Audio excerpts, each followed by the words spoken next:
Good afternoon and welcome to this special presentation on DD India. Well, India welcomes Chinese President Xi Jinping as he arrived in Chennai today. He will participate in the second informal summit with Prime Minister Narendra Modi. Remember, it is the second important informal summit with Prime Minister Narendra Modi. He reached at Chennai airport in a special aircraft where a red carpet welcome was accorded to him. Tamil Nadu Governor Banwarilal Purohit and Chief Minister Edappadi K. Palanisamy received him at the airport.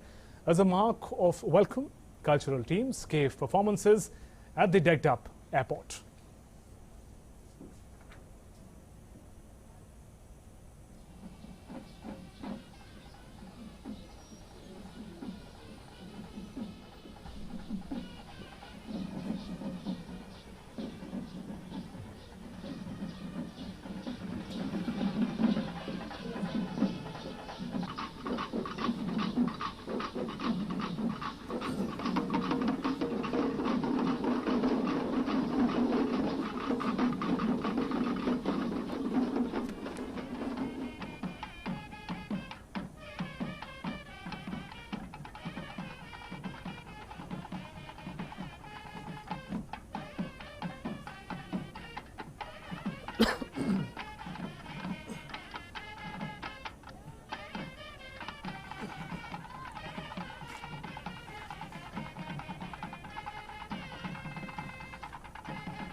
And Prime Minister Narendra Modi has already reached Mamallapuram.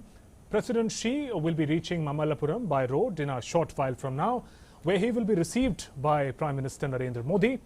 Both the leaders will visit the UNESCO heritage listed places like Arjuna's Penance, Pancharatha and the Shore Temple. Later, both the leaders would witness a very special cultural performance by the artist of Kalakshetra Foundation of Chennai in the backdrop of the Shore Temple. Before winding up the day's events, Prime Minister Narendra Modi would host dinner for the visiting dignitary at the Shore Temple premises itself. And tomorrow, Prime Minister Modi and President Xi will have a one-on-one meeting followed by delegation-level talks. Now, this time being an informal summit, both the leaders would engage themselves in open and candid talks touching upon a host of subjects of bilateral, regional and global importance.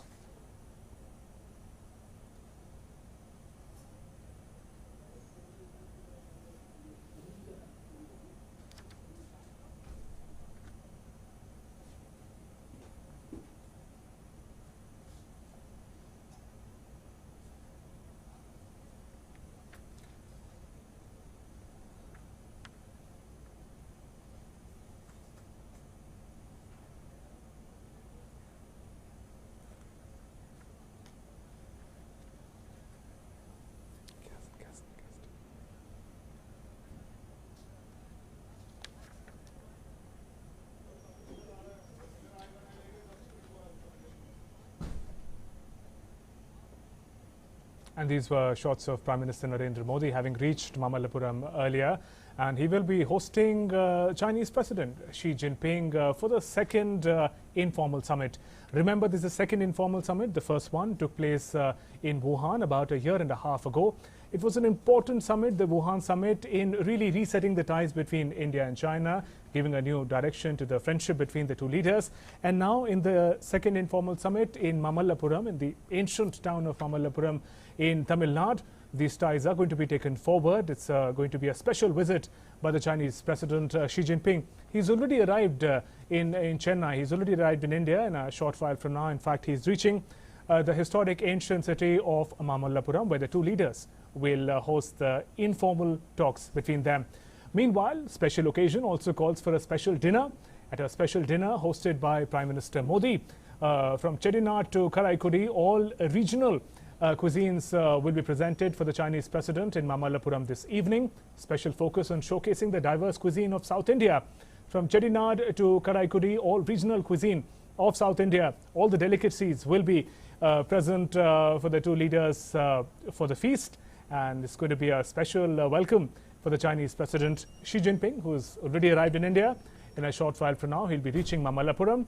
As you mentioned, the special focus is going to be on the diverse cuisine of South India, from Thakali Rasam to Avavicha Sambar, from Karalai Kuruma to Karanvasi Halwa. These delicacies, which are popular across the country, speciality of South India, they are on the menu, and they will reflect the sweeping diversity that South Indian culinary tradition of India represents.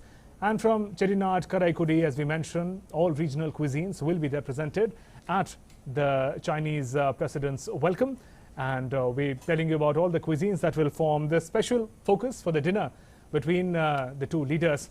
And in the studio, we also have with us, joining us, is former Foreign Secretary, Mr. Shashank, who will be with us as this important event rolls through. Good afternoon, sir. Welcome. And thank you for joining us.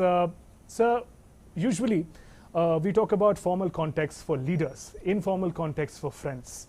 In such a setup, do you see these informal talks as an important way forward for the friendship between India and China, led by PM Modi and President Xi? There are some special features about the two countries and their leaderships at present. Yes. Both countries are old civilizations. They have had historical contacts with each other. They also have a world role to play at this particular time when the geostrategic changes are taking place at a rapid pace, and one does not understand as to how things will develop in our own region and in the world. America, which was earlier trying for globalization, is now going for America first, and then protectionism is taking charges against individual countries to put tariff barriers and all kinds of other sanctions against them. India, of course, is a close friend of the United States, but India also has to weather some of these uncertainties. And we have to keep in mind that we live in this region which is full of terrorism, which is full of trade relations, but not very fair trade balance. So therefore, we have to keep all that in mind, and I'm quite sure that the leaders of the two countries will have a very friendly, very informal get-together. They will be able to cut across all the whatever infirmities are there, whatever the individual departments may be saying. I think they have to see that how the two leadership, the two countries can grow together in Asia. Right, sir. And you gave us a broad global picture in which both India and China today exist and are operating. We often refer to the phrase Asia century in the 21st century turned out to be. Now, in that context, how significant are the ties between India and China for the international economy and the world at large? You know, China is much better integrated in Asia. As far as we are concerned, we have been mostly trying to integrate ourselves in South Asia, but we found that the objection came because Pakistanis did not want to collaborate with us on free trade area agreements, on the anti-terrorism protocols and things of that kind, or connectivity also, because Afghanistan is a member of the SAARC, but they were not willing to allow Indian goods to go to Afghanistan. So therefore, these are the kind of things why India has remained somewhat isolated in the Asian field. So Prime Minister Modi has given a big push under the Act East policy. Also neighborhood first, we're reaching out to our neighbors to ensure that bond is improved. That we must go ahead, but at the same time we are finding that Chinese, because of their various reasons, they have taken a decision that by 2050 they will become #1 power in the world. So therefore they are in our own neighborhood, they are moving very aggressively to the neighboring countries like Pakistan, Nepal, Sri Lanka and others, and trying to build links with China, and also to acquire land, properties, etc. by giving them money, which they are not able to pay back. So then they are able to turn that debt into equity and acquiring a greater hold over these countries. So India has to be mindful of all these changes which are occurring in the region. And sir, in the context of differences, instances of aggression as you mentioned, how do you see this focus on friendship and the strengths between the two ties? And in that context, this is the second informal summit between India and China. How do you see the Wuhan summit as the place where really the ties found a new direction, that despite differences, the two leaders decided to focus on the strengths? You know, the two leaders realized that unless they move, it is not possible for the government machineries to move beyond the immediate. All the defense, so whether the defense, whether the strategic communities, whether the foreign offices, because we have the, earlier for a long time we had a dialogue at the foreign secretary level, but they were not able to move way beyond the original text, on the border areas. Later on, it was decided that there would be special representatives, the personal representatives of the leaders of the two countries. They have also had a large number of meetings. So except for a slightly better atmosphere, Right. but we have not been able to actually move beyond the general platitudes about And I think that what delimitation makes of the boundary and things of informal that summit kind. all the more So important. therefore, informal summit Right. is extremely important for this reason. Right, and so let's take some stock from the ground, from Mamallapuram, from Chennai. In fact, first, Abhishek Jha, my colleague, is joining us from Chennai. Abhishek, Chennai is where Chinese President Xi Jinping landed with his delegation. In a short while from now, we're expecting him to reach Mamallapuram, where the second informal summit between PM Modi and President Xi is scheduled. Just take us through the developments as they're taking place there, the welcome that the Chinese president received, and in how much time is he expected in Mamallapuram from Chennai? Prime Minister Narendra Modi had already come to Mamallapuram to welcome President Xi. Right. And President Xi is expected anytime soon because the first meeting, as per the schedule, is at 5 p.m. Meanwhile, when he arrived at Chennai airport, it was a huge welcome ceremony that was organized to welcome President Xi. There were troops of folk dancers and traditional dancers, all decked up in their traditional dresses and with their traditional, musical instruments. And the moment President Xi arrived and he landed, he was greeted with all those all those welcoming dancing tunes. And President Xi not only stopped and say hello, waved his hand to the dancing troops, but he also kind of appreciated the effort that these people have put into to make his visit begin at a very positive and happy note. So that was at the airport, from where President Xi has gone to his place of stay, and after some time he has almost started for Mamallapuram, and he is expected to reach here anytime soon, where he'll be welcomed by Prime Minister Narendra Modi. Right, Abhishek, also tell us about the excitement in Tamil Nadu, in Chennai. We know that during this informal summit, Mamallapuram is going to form the backdrop. What will also form the backdrop is the culture of South India, whether we talk about the cuisine or culture or the history. Tell us about the excitement amongst people to showcase their best as Chinese president is in India. Shivendu, this is the kind of a very positive move that Prime Minister Modi has brought in the diplomacy, that whenever a dignitary visits India, he tries to take him to the places of importance. His meetings and his bilateral talks have not been limited to Delhi only. We have seen that in past also, be it French president or Japanese leadership or the President Xi himself, he's been to Sabarmati once.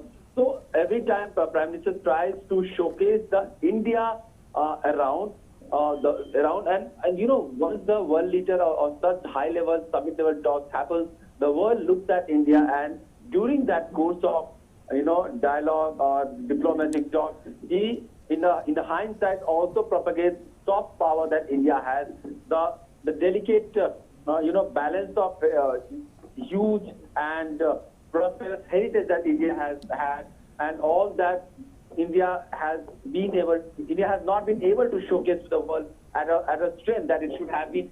So in a way, this Mamallapuram visit that Prime Minister Modi has arranged for President Xi for this informal talk, this is also going to showcase the kind of thousands of years of history and heritage that this place contains. Right. And it also will showcase not only that heritage and history, but also the current lifestyle of people, the cuisines that we have been talking about, and everything that belongs to this place. And the world needs to know the good things about this place, be it the lifestyle, be it the people, the cuisines, the way this place is surrounded by not only Mamallapuram heritage site, but also there are so many places of cultural and historical importance not very far from this place. So in a way, while this informal talk will be keenly observed for the diplomatic outcomes or larger or macroeconomic outcomes that the talk these leaders would like to come with, but it will also try to bring this Mamallapuram which is already a global heritage site, Right. into the minds of people who want to travel to India and want to see places of historical importance and cultural heritage. Right, Abhishek, as we know that Chinese President Xi Jinping landed in Chennai a short while ago as he arrived in India. Give us some insight about the delegation, the Chinese delegation that is traveling with him. Today, of course, the focus is going to be on the two leaders, PM Modi and President Xi. Tomorrow, perhaps a more formal setting, delegation level talks are also expected. Give us some insight about the delegation that has also come with the Chinese president. Shivendu, we have been, told that this delegation, arrived in a separate aircraft almost 2 hours before President Xi's aircraft arrived at Chennai airport. So we can gauge the kind of importance that this informal meeting is going to have. It will have multiple dimensions, and the delegates that have arrived, there are like almost 100 people are in this delegation, and these are from the diverse areas of business, economy, and political areas. Earlier also, Prime Minister has said that India and China, what these two countries can do easily and instantly is a people-to-people connect. That doesn't require a lot of deliberation or diplomacy to increase the people-to-people connect and contact. Traveling is something that once Indian and Chinese people would go to each other's country and they would understand, they would know the kind of life, the kind of thought process, the kind of linkage of heritage that these two countries have had. So this is one aspect of this relationship that both the leaders have tried to explore and put in place. We hope that this time also, when these talks are happening, the people-to-people connect have been one of the key focus area, and this delegation who have been part of President Xi's visit to Chennai, that would also focus on these issues. Right. Abhishek, before we give you a breather, just broadly take us through the timeline for today. How long are the two leaders expected to participate in the informal talk? How much time will they have, and what will lead that to?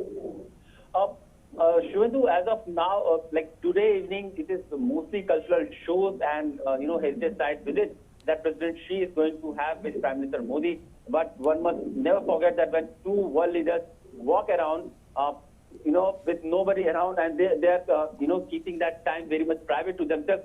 So of course there would be talks of importance. Not only those site visits will be there, but formally these two leaders will be starting their informal talks tomorrow morning. And today evening has been especially reserved for these cultural events that Prime Minister Modi is going to showcase to President Xi, and in a way that will be showcasing India's these heritage and cultural insights to the world also.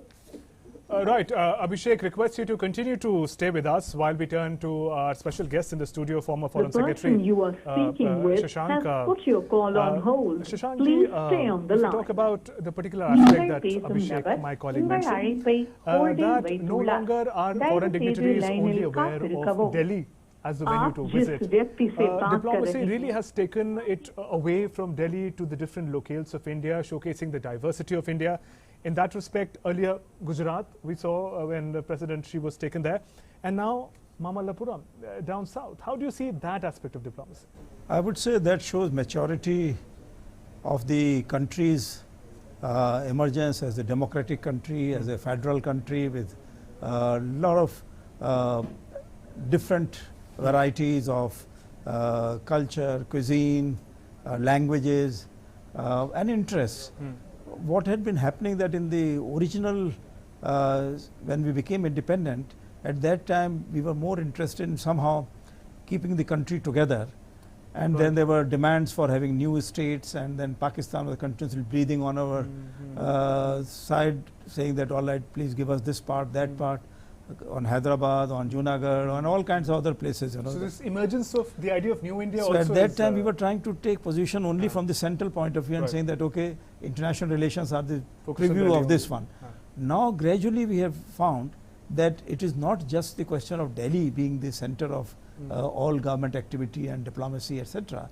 But our regions, different parts of India have an interest among their neighbors. They know much more about the neighbors.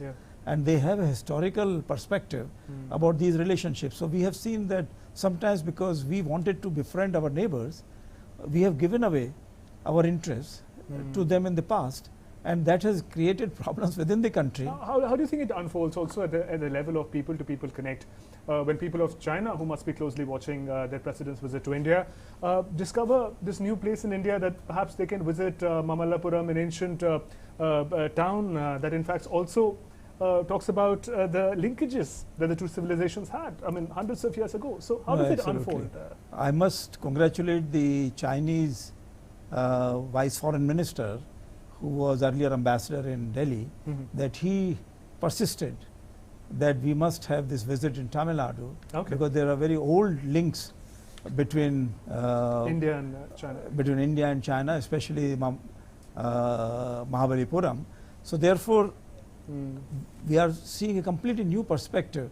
Otherwise, generally the Buddhist circuit in India is regarded only the three most important places: the place of birth, the place of nirvana, and the first enlightenment of Buddha. So these three places are the most important ones. But generally now we have seen that actually Indian philosophy and Buddhism, they moved out, and some of the most important temples in China, some of their greatest achievements are because our prince from Tamil Nadu, he went across as a Buddhist teacher to China. And similarly, there are people, I remember that from Hyderabad area, Nagarjuna Sagar, there is another monk, Buddhist monk, who went along to Korea and Japan. So it's fascinating how we were talking about perhaps the modern challenges and differences, and now we're going back in time about the linkages and a comfortable coexistence that the region of India and China had.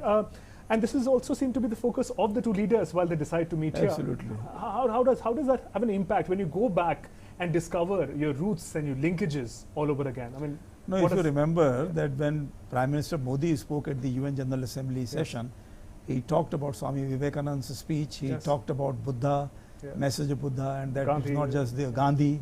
So all these kind of things. So China and India have tried to now showcase to their own people that they are much more in common with them.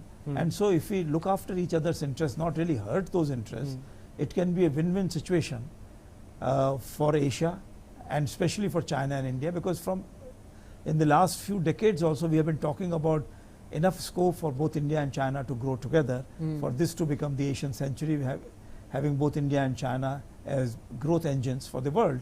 But now we find that it was only in words, but actually things were happening to the contrary to these principles. So now time has come. Wuhan summit gave the opening. Then so immediately after we had eyeball to eyeball confrontation between the Chinese and the Indian soldiers on Dokla Plateau. Now we have the issue where we have our exercises going on in different parts of India, and Chinese are quite willing to go along with that. We have taken action in Kashmir, removing Article 370 and 35A, but we have shown that yes, India is a decisive country. We want to move ahead. Keep going back and forth to the modern so we are willing with to China and going back in time about the linkages as well. My colleague Philip Thomas is joining us from Tamil Nadu. Philip, what update on the movement of the entourage of Chinese President? How long before he reaches Mamallapuram? Well, he should be reaching Mamallapuram in around half an hour from now. So, in fact, I'm given to understand that the convoy is already en route and should be reaching Mamallapuram. It's about 55 kilometers away from the heart of Chennai. So he should be reaching there within half an hour or so. In fact, the route, the 55-kilometer route has been cleared on both sides, and you know, there is police presence on both sides of the road, so that to ensure that the entourage can reach Mahabalipuram in quick time. In fact, the Chinese president is being accompanied by a high-level delegation, so clearly there's a lot expected from the summit, and a lot of focus going ahead will be on ensuring that Indo-Chinese relations are put back on a sound footing, given the hiccups that have occurred in the recent past. Right, Philip, also tell us about the choice of venue. Mamallapuram, ancient town, also speaks volumes about age-old linkages between India and China. Tell us about how popular is it amongst tourists, how proud are the locals of the heritage that they have, and just set the context for the meet between the two leaders. Well, you know, the interesting part about Mahabalipuram is that, in fact, the proposal to hold the summit in Mahabalipuram apparently first came from the Chinese side. And they were keenly aware of the linkages between Tamil Nadu and the Chinese mainland. And of course, given the fact that Mahabalipuram was an ancient seaside trading town where, which had ties linking going back to China, to the 9th century and 8th century during the Pallav dynasty. And that was when, of course, the Pallav rulers, of course, established trading ties with not just with China, but with a number of countries across the globe. Of course, you must understand in those days it was the seafaring routes that were most popular for trade, popularly used for trading, and Mamallapuram being on the eastern coast was, of course, one of those centers of trade in those days. And we've had a number of Chinese travelers, in fact, come down. In fact, some of them have even written in their memoirs about their visits to Mahabalipuram and or Mamallapuram as it's called, and all of that clearly was factored in before the choice of Mamallapuram was made for the second Indo-China informal summit. So clearly, it's an inspired move, and it's a move that clearly takes into account the legacy that Indo-China relations really share, and it's also evidence of the fact that both sides have a civilization that goes back a number of centuries, and clearly there's a lot that's in common between them despite their differences, and clearly that shared legacy is what needs to be built upon going forward. Right, Philip, earlier we were speaking to Abhishek, who's also in Chennai, and he was talking about how Delhi is no longer the center in a manner in which all world leaders were always invited. They were always hosted in the national capital, Delhi, but now other places of cultural, of other importance are also being highlighted. Mamallapuram is going to be another example in this regard. Tell us, how do the people of Tamil Nadu, Chennai, Mamallapuram feel about being new centers where the world leaders, world issues, world summits are hosted?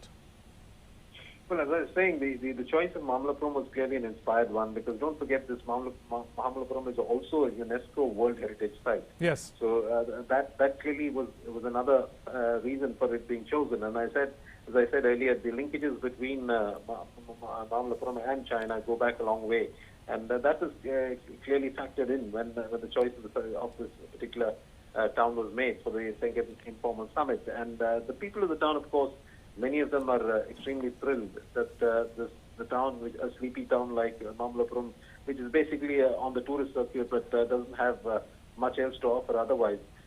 Clearly, the fact that two high-profile leaders have chosen to descend on the town to hold their informal summit is something that has clearly woken people up, not just in Mahabalipuram, but all across Tamil Nadu. And of course, not only the Tamil Nadu government, but people right across the political spectrum have welcomed the conduct of the summit here in Mahabalipuram. They say, of course, it will raise India's and Tamil Nadu's profile in the world. Don't forget, Tamil Nadu is one of the most industrialized states in the country. It has investments by a number of multinational companies, among them Chinese companies as well. And all of that is expected to receive a boost going forward, given the fact that the ecosystem here, the industrial ecosystem here, is pretty much advanced and conducive to the setting up of more and more bilateral ventures between the two sides. Right. Philip, in terms of talking about the expectations a little more, you spoke about the sort of bilateral ventures that can happen at the larger level. What expectations are you tracking from the locals, from the people? How do they respond to the idea of the two leaders meeting in an informal setting, really giving a new boost to the ties? In that context, going away from the local specific changes that will come about, the larger context of India-China ties, in that regard, how do the people talk? What do they expect will happen this time?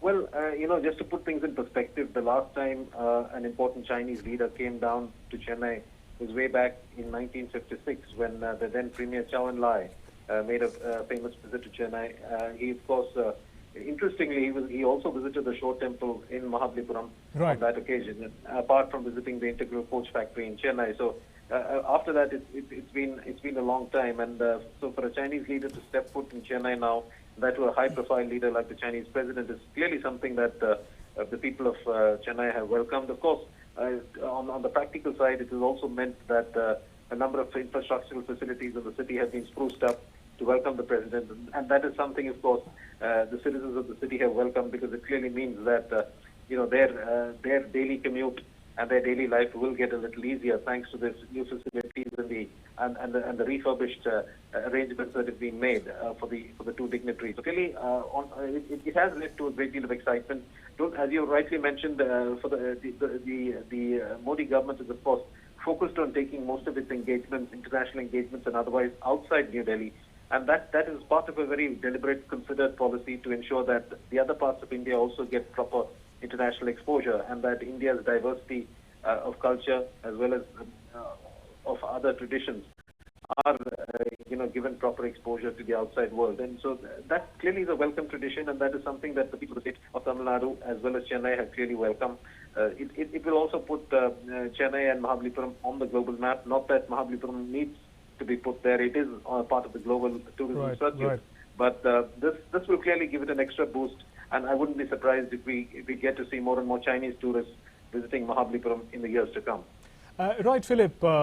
Tourism and expectations of people aside, we've been going back to the takeaways from the Wuhan summit again and again, because that is where the first informal summit took place. A new setting up of ties between India and China was witnessed. From there on, how have you tracked the development in the relations between the two countries? Coming to the second informal summit now in Mamallapuram, the leaders had occasions to meet on different occasions in Osaka, BRICS. Different occasions they had the occasion to meet. How has that warmth reflected in the relations ever since the Wuhan summit? Well,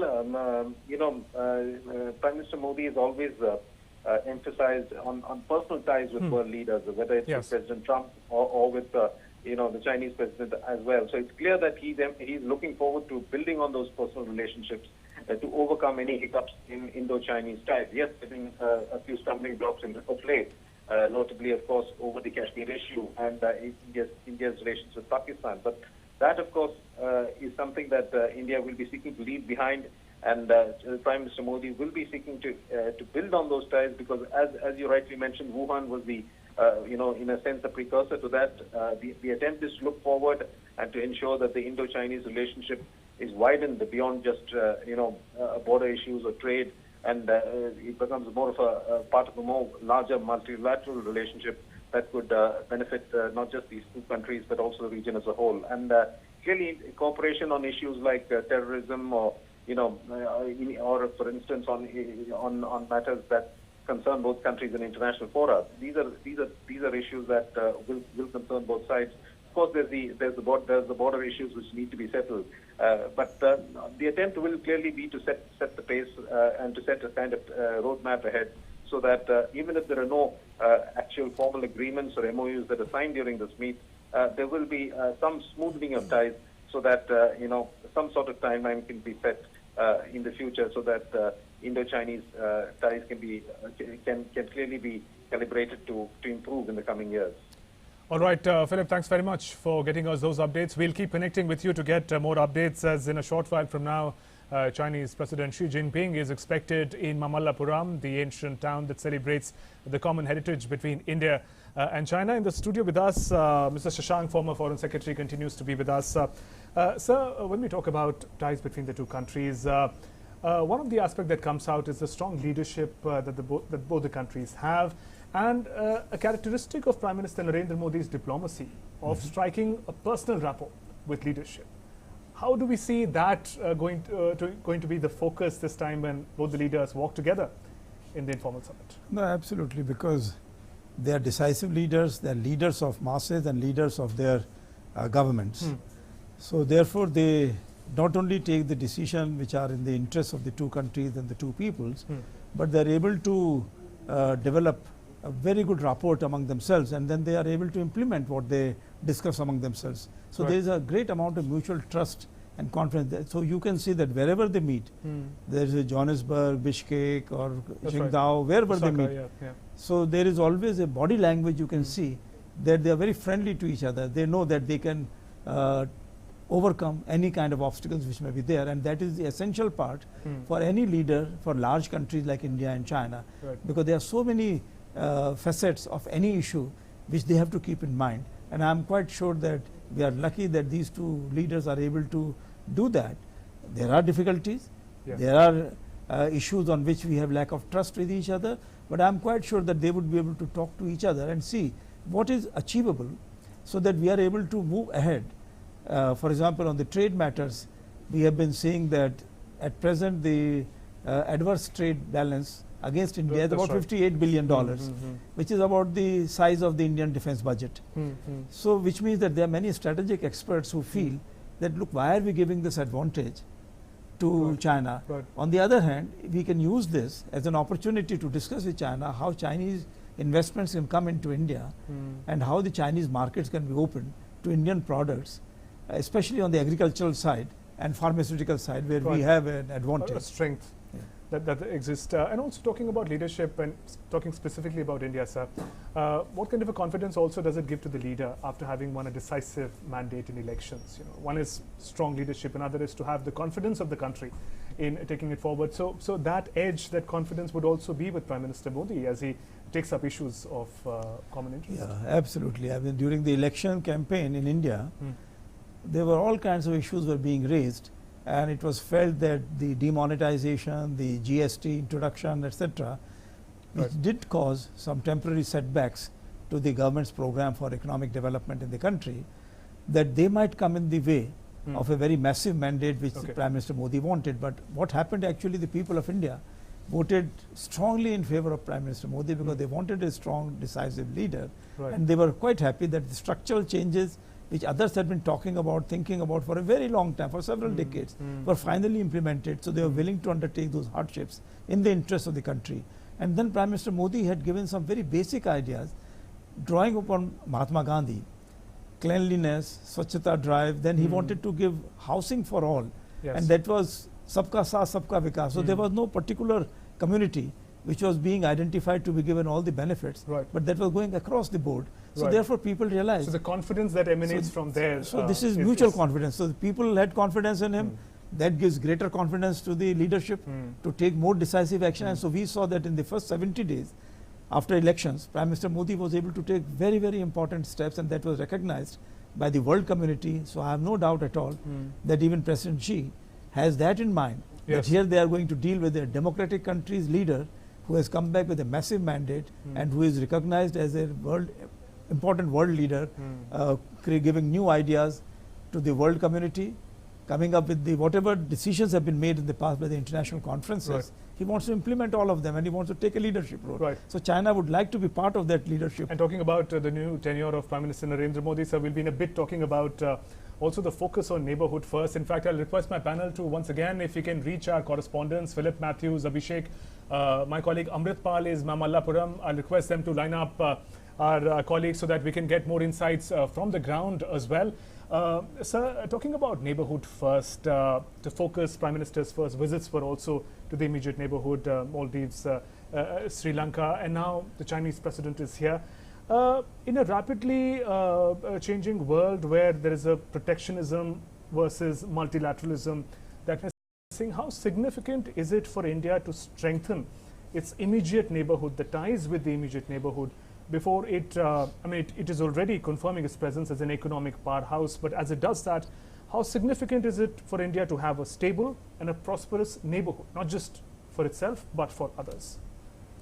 You know, India is a huge country, and with so many domestic imperatives, while it does have an Act East policy, good neighborhood relationships, it wants to promote infrastructure connectivity, and wants to move into all areas, connectivity by digital space cooperation, by having power connectivity, gas, energy connectivity, everything.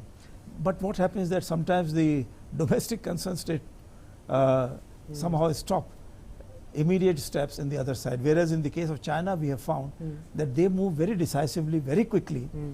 And that is one thing which we have to keep in mind, that whether it is Sri Lanka, whether it is Myanmar, whether it is Nepal, their experience in dealing with China and India, as far as we have seen their feedback, it remains that, well, you know, there are many very good activities promised between India and those countries, but somehow or the other, when it comes to actually putting the money where it should go and implementing the projects, there is some tardiness. There are some kind of delays which does not happen. Of course, on the other side, we also know that when Chinese move decisively and they give money for projects which are not really financially viable or otherwise productive, so it ultimately leads to building up of a huge amount of debt which those countries cannot service. So there has to be a balance. Okay, and so you had a career in international diplomacy. How have you seen the India-China ties really developing from the beginning? I mean, 70 years of diplomatic ties is what the two countries are celebrating. And how, again, coming back to Wuhan, how did Wuhan mark a new direction? If you can just briefly take us through how did it change and how did Wuhan turn out to be a game changer for both the countries? Well, one can say that our relations were frozen in time after 62. Before 62, somehow there was an idealistic and very emotional kind of a feeling that we are brothers. Both countries came out of, China came out of under the extraterritorial rights given to the foreign powers. India came out of colonial rule and all other foreign invasions lasting over 1,000 years. So therefore, we thought that we would be able to bring China-India old civilizational connect and some kind of a positive impact on all the relationships. And if you remember that there was a time when the Bandung conference took place, for example, so Prime Minister Nehru and Zhou Enlai, they went hand in hand to the conference. They even went to Myanmar first to pick up the UNU, the Myanmarese leader, so that they could all travel together to Indonesia. So that was this time. We'll talk about how this relationship developed. Interesting insights. We'll be looking forward to hearing from you, sir. Let's get some update from the ground. Mamallapuram, the ancient town where the two leaders, Prime Minister Narendra Modi and Chinese President Xi Jinping, are going to meet. My colleague Amritpal Singh is present there. He's been tracking all the updates about the preparation. Amrit, just take us through what does Mamallapuram look like in preparation to welcome the two leaders. Prime Minister Narendra Modi is already present, and we're getting these live visuals, in fact, from Mamallapuram, and Prime Minister Narendra Modi in an entirely new get-up in view of the Tamil culture. Prime Minister Narendra Modi is in Mamallapuram. We're getting aerial shots of the ancient town of Mamallapuram. Amritpal Singh is joining us. Amrit, take us through the updates from there. And Prime Minister Narendra Modi, as we mentioned, these visuals are coming in live from Mamallapuram. We can, in fact, hear the clouds as well. It's a lovely weather. We've been told in Mamallapuram, it's a beach town, it's a temple town, ancient, hundreds of years of history that also talks about the ties between India and China. This is the venue where the informal talks will take place between Prime Minister Narendra Modi, and we just saw a glimpse of Prime Minister Modi already in a new avatar, if I may say, in a dress and costume that he's never wore before, and in very traditional Tamil dress. He is there to welcome. So it is not just the venue, but in his attire also the celebration of Southern culture is taking place, and we're also getting those visuals of the Chinese President's entourage, which is going to arrive in Mamallapuram in a short while from now. Prime Minister Narendra Modi has already reached Mamallapuram, and those are beautiful caves, and this is the famous Arjuna's penance and also Ganga's descent. Those stories from Indian mythologies, from Mahabharata, which are engraved in stones, and this will form the backdrop. In fact, what we're looking at right now in the visual, if you can see figures, there's a figure right at the center that represents some say it's Arjuna, and Prime Minister Narendra Modi, in fact, is at the venue. He is taking a look at this beautiful ancient crafts firsthand. In a short while, he'll in fact be with Chinese President Xi Jinping. There in the visual, the famous Krishna's butterball, this huge rock, in fact, that is positioned in such a manner that does not fall on either side. It cannot be moved. It also represents the craft of ancient Indian artisans. Those visuals coming in live from Mamallapuram in Tamil Nadu. Prime Minister Narendra Modi taking a walk in the in this beautiful ancient facility, and also taking a look at the ancient engravings representing the art and craft of ancient Indian artists, a place that is also testimony to India-China ties. In the visual, the rock that you see right now is the very famous, this particular rock is referred to as Krishna's butterball.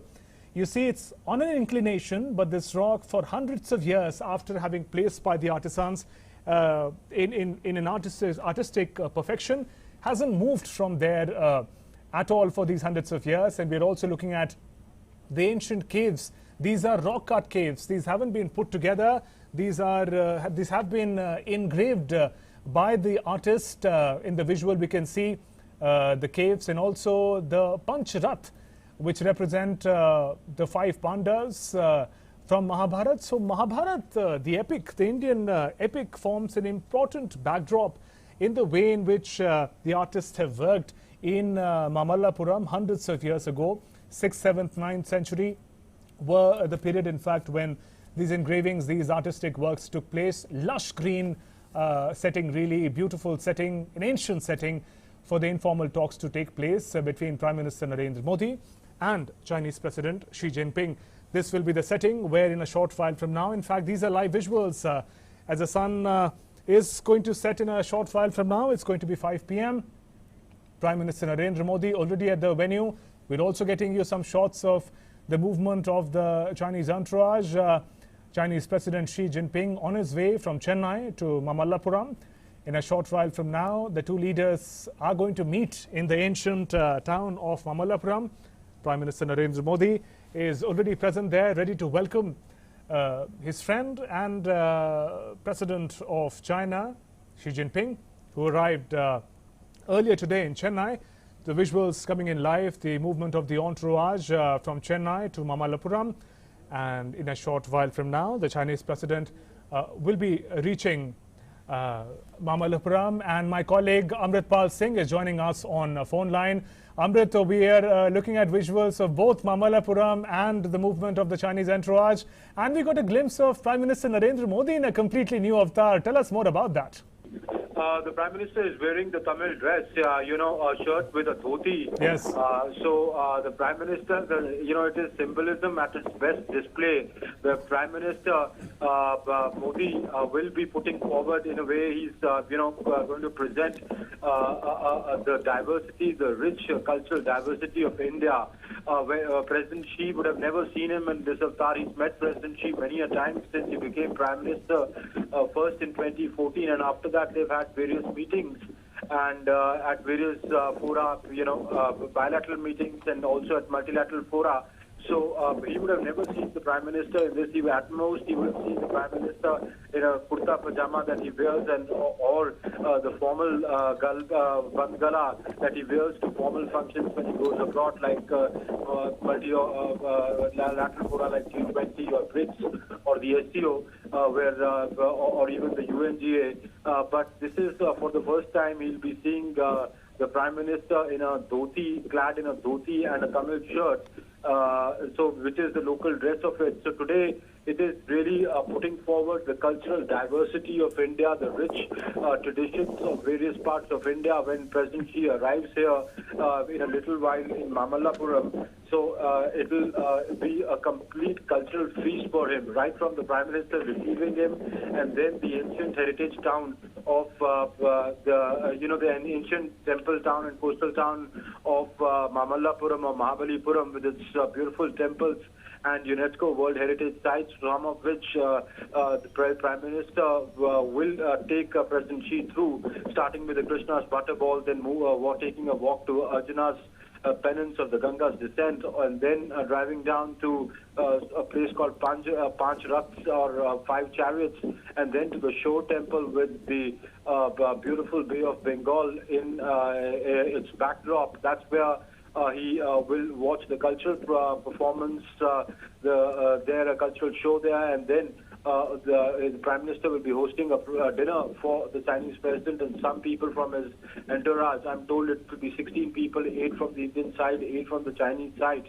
So, and it will have the variety of the rich Tamil cuisine there. right from idiyappam to idli, dosa, tomato rasam,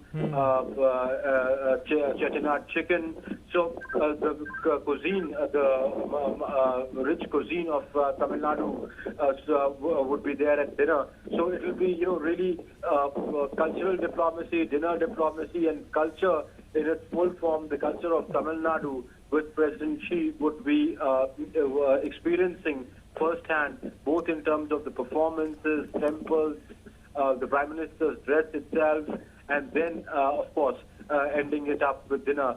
So the two leaders will be spending close to about 3 hours together. So I'm sure it's going to be like a cultural feast for President Xi today while he arrives in a little while from now in Mamallapuram. Right, Amrit, you're right. It's going to be a cultural feast as the evening seems to be planned out. Also tell us about what kind of a cultural feast opportunity is it also for the people of Tamil Nadu, of Mamallapuram. Earlier, Chennai, we were talking about how Delhi is no longer the center where all world leaders are invited for talks. This time, like many occasions, Prime Minister Narendra Modi and Chinese President are meeting at a new location, at an ancient town. We are showcasing India's diversity, but for the people, for the locals, to see Prime Minister Narendra Modi in a dress that they themselves wear, which is a traditional dress, shirt and dhoti of Tamil culture, how special it must be for the people of the state. For the people of both Chennai and people from Chennai to that 55-kilometer stretch from Chennai to Mamallapuram are visibly excited about President Xi's visit. The newspapers have covered that extensively. In fact, the first page of all newspapers has not put out any other news apart from this news, right from security arrangements to traffic diversions to people looking at the city that they are decked up, the arches, beautiful arches that have been constructed, the cleaning of the city that has been done. Mamallapuram, I've been here for the past 2 days. The civic authorities were working, painting poles. People were pretty happy. They said, there used to be overhead cables going on, so they put that down to spruce up the city. They've dug them underground and things like that. And people are out on the streets to sort of catch a glimpse of the Chinese premier.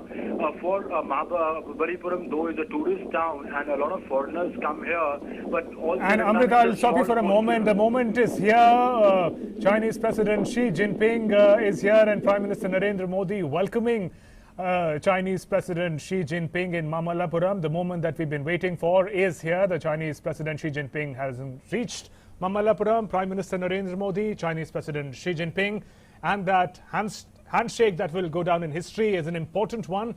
And there, Prime Minister Narendra Modi also, in his never-before avatar, in a traditional Tamil outfit, shirt, and a dhoti, a lungi like a traditional dress. And Prime Minister Narendra Modi here welcoming the Chinese president, and the warmth is visible between the two leaders, smiles on both sides. And the Chinese president already, it seems, is referring to the venue where the meeting is taking place. So an important frame there, Prime Minister Narendra Modi and Chinese President Xi Jinping in the ancient town of Mamallapuram in Tamil Nadu, having a conversation before they move forward. They will have about 3.5 hours together.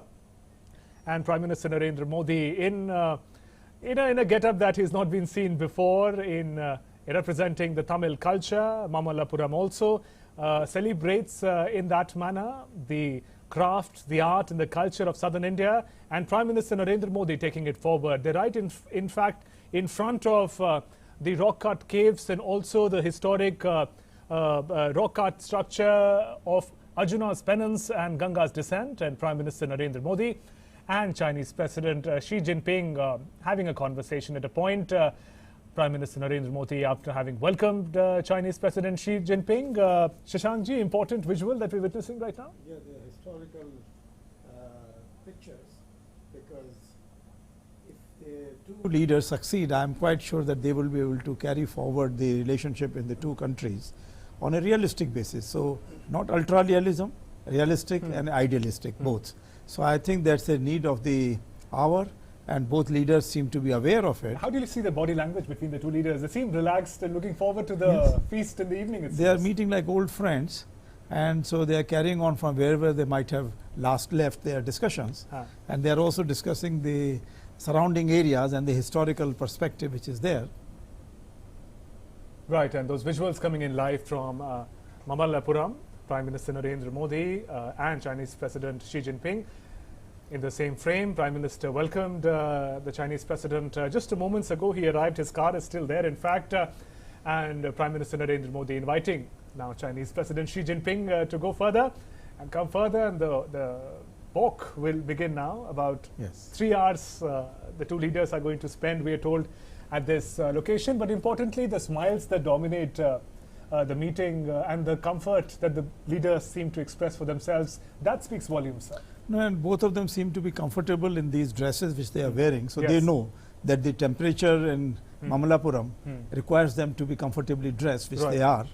And I think that also some element, there must be the Indian cotton, which was certainly going all over the world. Sir, if I may just add here, Prime Minister Narendra Modi now explaining these ancient crafts and rock cut, in fact, artisans' works to Chinese President Xi Jinping. The first venue, in fact, is the Arjunan's penance, and these are ancient caves which also serve as temples. And Prime Minister Narendra Modi and Chinese President Xi Jinping taking forward. In fact, these are steps, the ancient steps where people of old India kings and must have also gone into those steps, and now they are following in there. Absolutely, and Prime Minister Narendra Modi explaining, in fact, the particular details of these pillars to our viewers who've just joined us. These visuals are coming in live from Mamallapuram in Tamil Nadu. And Mamallapuram, you would know, for those of you who don't know, if you've Googled, you would know that it's a UNESCO heritage site. It's an ancient site of convergence of Indian and Chinese culture also. Prime Minister Narendra Modi taking Chinese President Xi Jinping inside these structures. Remember, these are rock cut structures. These pillars have not been installed from the outside. The brilliance of the artist of those times lies in the manner in which rocks were cut. They were caved out in the manner in which these pillars, these structures, these scenes from Mahabharata and other scriptures came into being. And amidst these ancient structures, Prime Minister Narendra Modi and Chinese President Xi Jinping taking a walk. So a display of Pallava dynasty, that's when these structures came into being, sir, and very personally explaining the representations, what they represent, the figures of men, of animals, of Devi Devtas that are very intrinsic. So this shows all the history, the culture, the literature of that time, the meditation practices in the country, because many of these artisans, they were followers of one or the other religion, either Hinduism, Buddhism, or whatever they were doing. And then they would spend certain months in the year working inside the caves, cutting them down from top to bottom, not going from bottom to top, but really coming down from top to bottom. And that's how they have been come into being.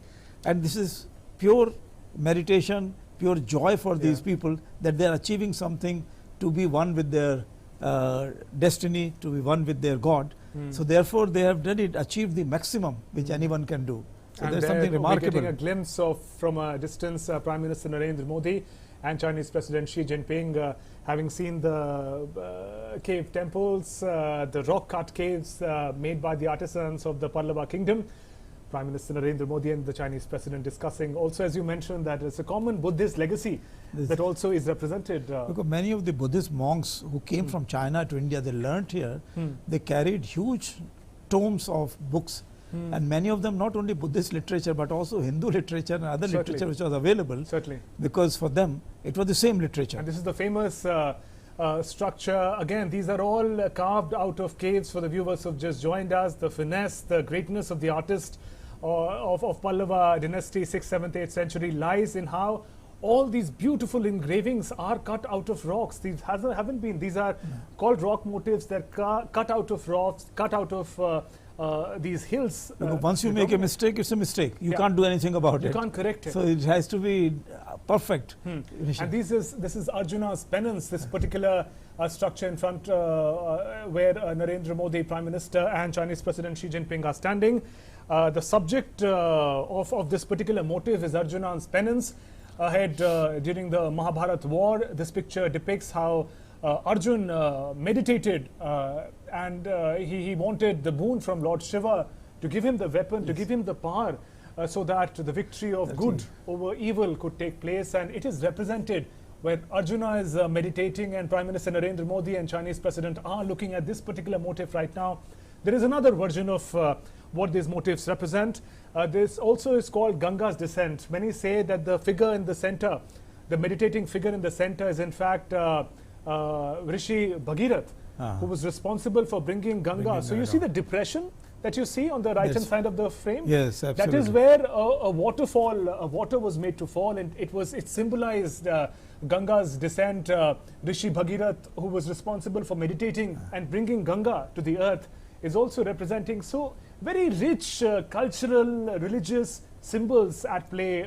Should be interesting for the Chinese president to learn about because there are many Buddhist caves in China, and they have reached a crescendo in many of the areas which are quite distant from the modern towns. Yes. And you see that there is something very similar here. Yes. So they know that actually there is something which binds China and India together. Yeah. So why keep everything divided? So I think this is a good message for both of them. Absolutely. And Prime Minister, I think, explaining to Chinese President how this particular motive, Arjuna's penance or Ganga's descent, it represented the ancient Indian society. Yes. In fact, through the camera, we are also getting a view of it. There are animals, there are warriors.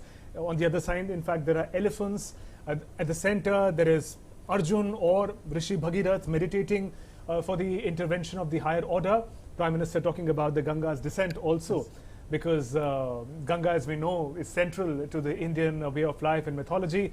And it represented animals, Devi Devtas, Arjuna at the center, the workers who built this motif. There are animals, there are also cattle represented, which represent the daily life of ancient India. So in that manner, Prime Minister explaining the picture in which all these came together. In the frame, we can also see the part where we were talking about Ganga's descent, that depression at the center. We also see figures of snake. Yes. So that symbolizing Naglok or the different loks. Of below is the Patal Lok. Yeah, the Patal Lok. So such rich symbolism. And there's a smile on the Chinese president's face. He's also thrilled, I'm sure, to learn about the richness of depiction that this particular motif represents. The figure of elephant, that is very central to Indian culture that we were talking about. And I was talking about the motive for the viewers who've just joined us. Prime Minister Narendra Modi and Chinese President Xi Jinping in Mamallapuram, and Prime Minister acting like a friendly guide to the Chinese President, explaining him in detail what these details look like. These were built around 7th to 8th century during the Pallava dynasty. And of course, another handshake and a photograph at this ancient location which symbolizes Indian culture. And today, from here on, will also symbolize the ties between India and China, sir. Important handshake again. So the second one. Second one. And again, Prime Minister, as I said, like a friendly guide, really explaining the nitty-gritties. He was earlier taking She will remember himself. it all the time, you know, that Prime Minister personally took pain to explain to him all this. Something really great. Absolutely. And the sun is also setting. It seems the weather would also be pleasant in the ancient towns. The beach town of Mamallapuram. We're taking a aerial shot to also show you how beautifully the ancient relics, the ancient structures have been preserved. Remember, it's a UNESCO identified, UNESCO preserved town and region. UNESCO identifies the remains of the Pallava kingdom. And if you remember, in 2004, there was a tsunami, and some part of the Mamallapuram was damaged. And that was also the time when India helped all the neighboring countries very much to cope up with the effects of tsunami. So that also must be coming into their minds, that India has been able to restore all these historical monuments. Certainly. And at the same time, they were in the current atmosphere, they were able to of great help to all the neighboring countries around the Indian Ocean. And so there is a trivia also, if I may share with you and with the viewers. You know, we saw that huge boulder called Krishna's butter ball. at an angle. It's a huge boulder. Technically, perhaps it should have rolled, but it doesn't. When the tsunami and other storms and earthquakes came, it said that over hundreds of years, nothing could really move that boulder. So, and I think Prime Minister Narendra Modi and Chinese President Xi Jinping will be visiting that part as well. Now, from there, the two leaders are also moving towards a part which is called Pancharath. Again, the 5 chariots. 5 chariots in the form of temple. They're also often seen as temples.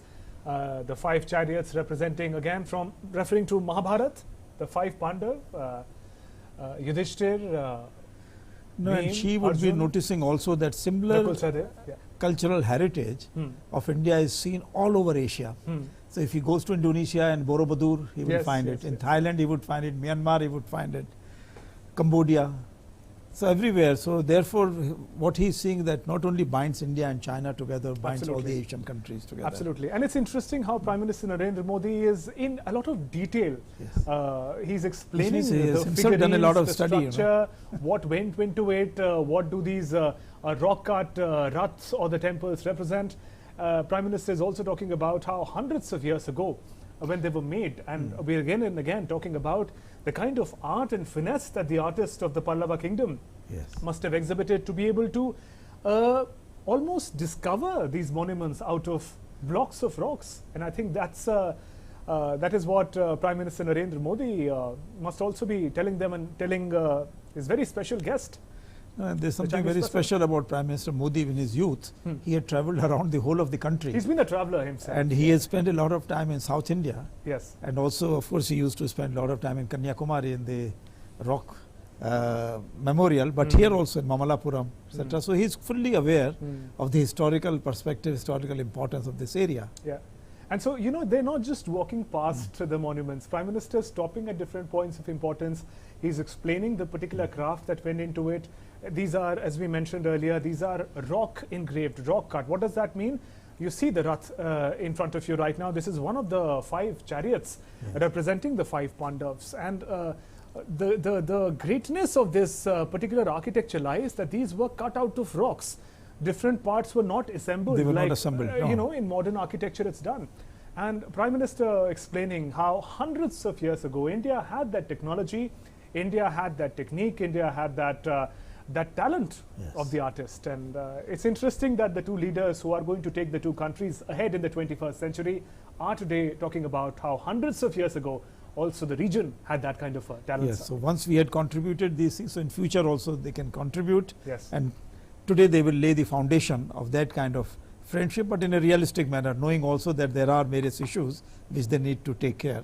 And so for the viewers who are watching all across the country and the world, but particularly in Tamil Nadu, I'm again and again coming to Prime Minister Narendra Modi's dress, this traditional Tamil dress with Angavastram in a shirt, in his dhoti and lungi, a sort of attire that is common to Tamil people culture. Are very proud people, and they have set up links with all the countries around the Bay of Bengal, Indian Ocean, etc.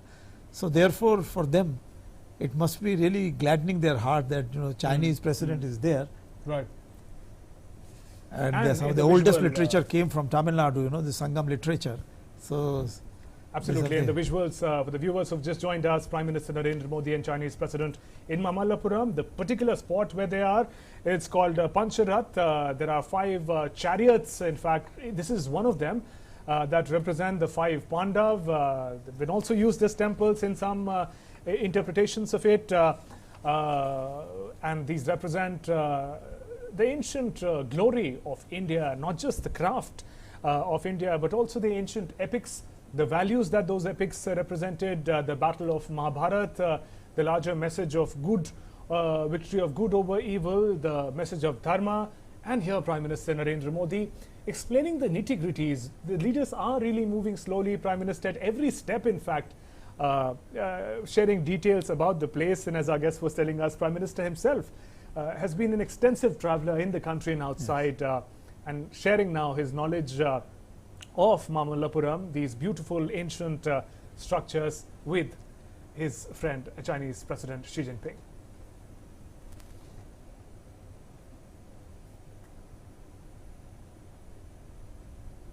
The lush green locale of Mamallapuram.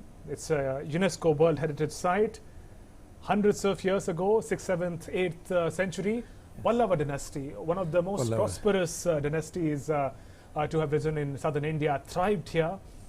Today, the ruins of that dynasty talk about the rich legacy of Indian scriptures. They talk about the rich talent, the finesse of the artisans, amidst which Prime Minister Narendra Modi and Chinese President Xi Jinping are walking, and in the visual, the Krishna's butterball that we have been referring to so many times, that's in the background.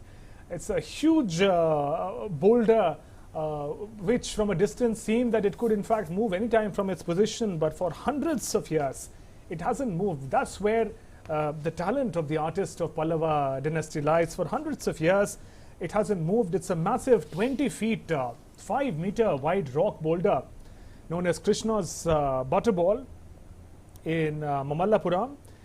It's a 250 ton, so that's the kind of weight that it has. And another occasion, this is the third occasion for a photograph, just as tourists like to get clicked in ancient locales. Yes. Two leaders and two friends, Prime Minister Narendra Modi, at all the important locales with Krishna's butterball, 250 ton, and the raising of hands together.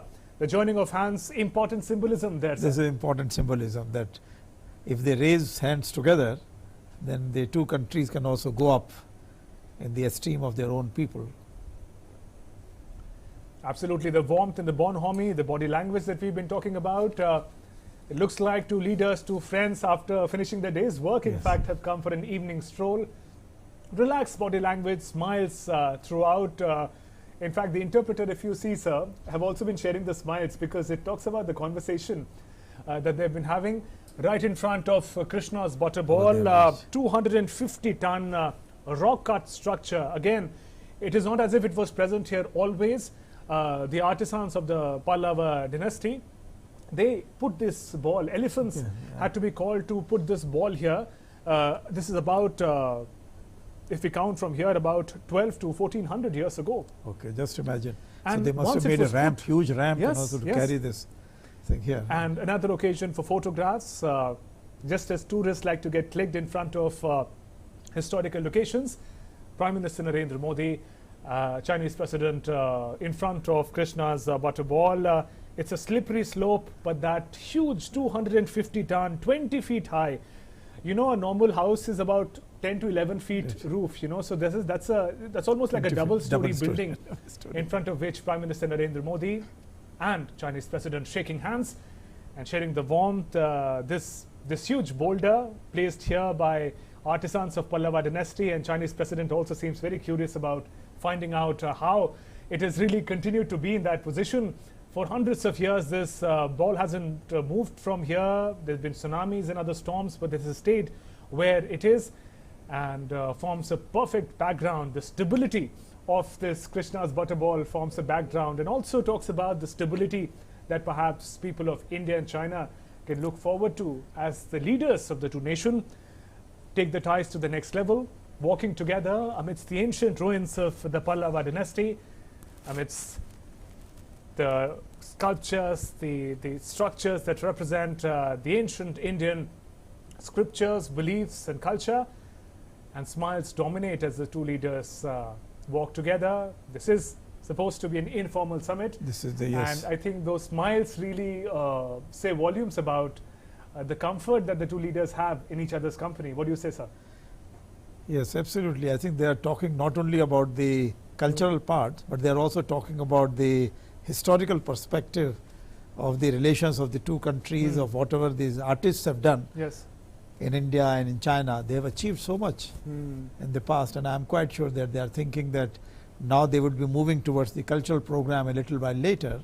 Certainly. And getting ready for that extravaganza also. And talking about traveling, we know that there were very close ties between India and China for two millenniums.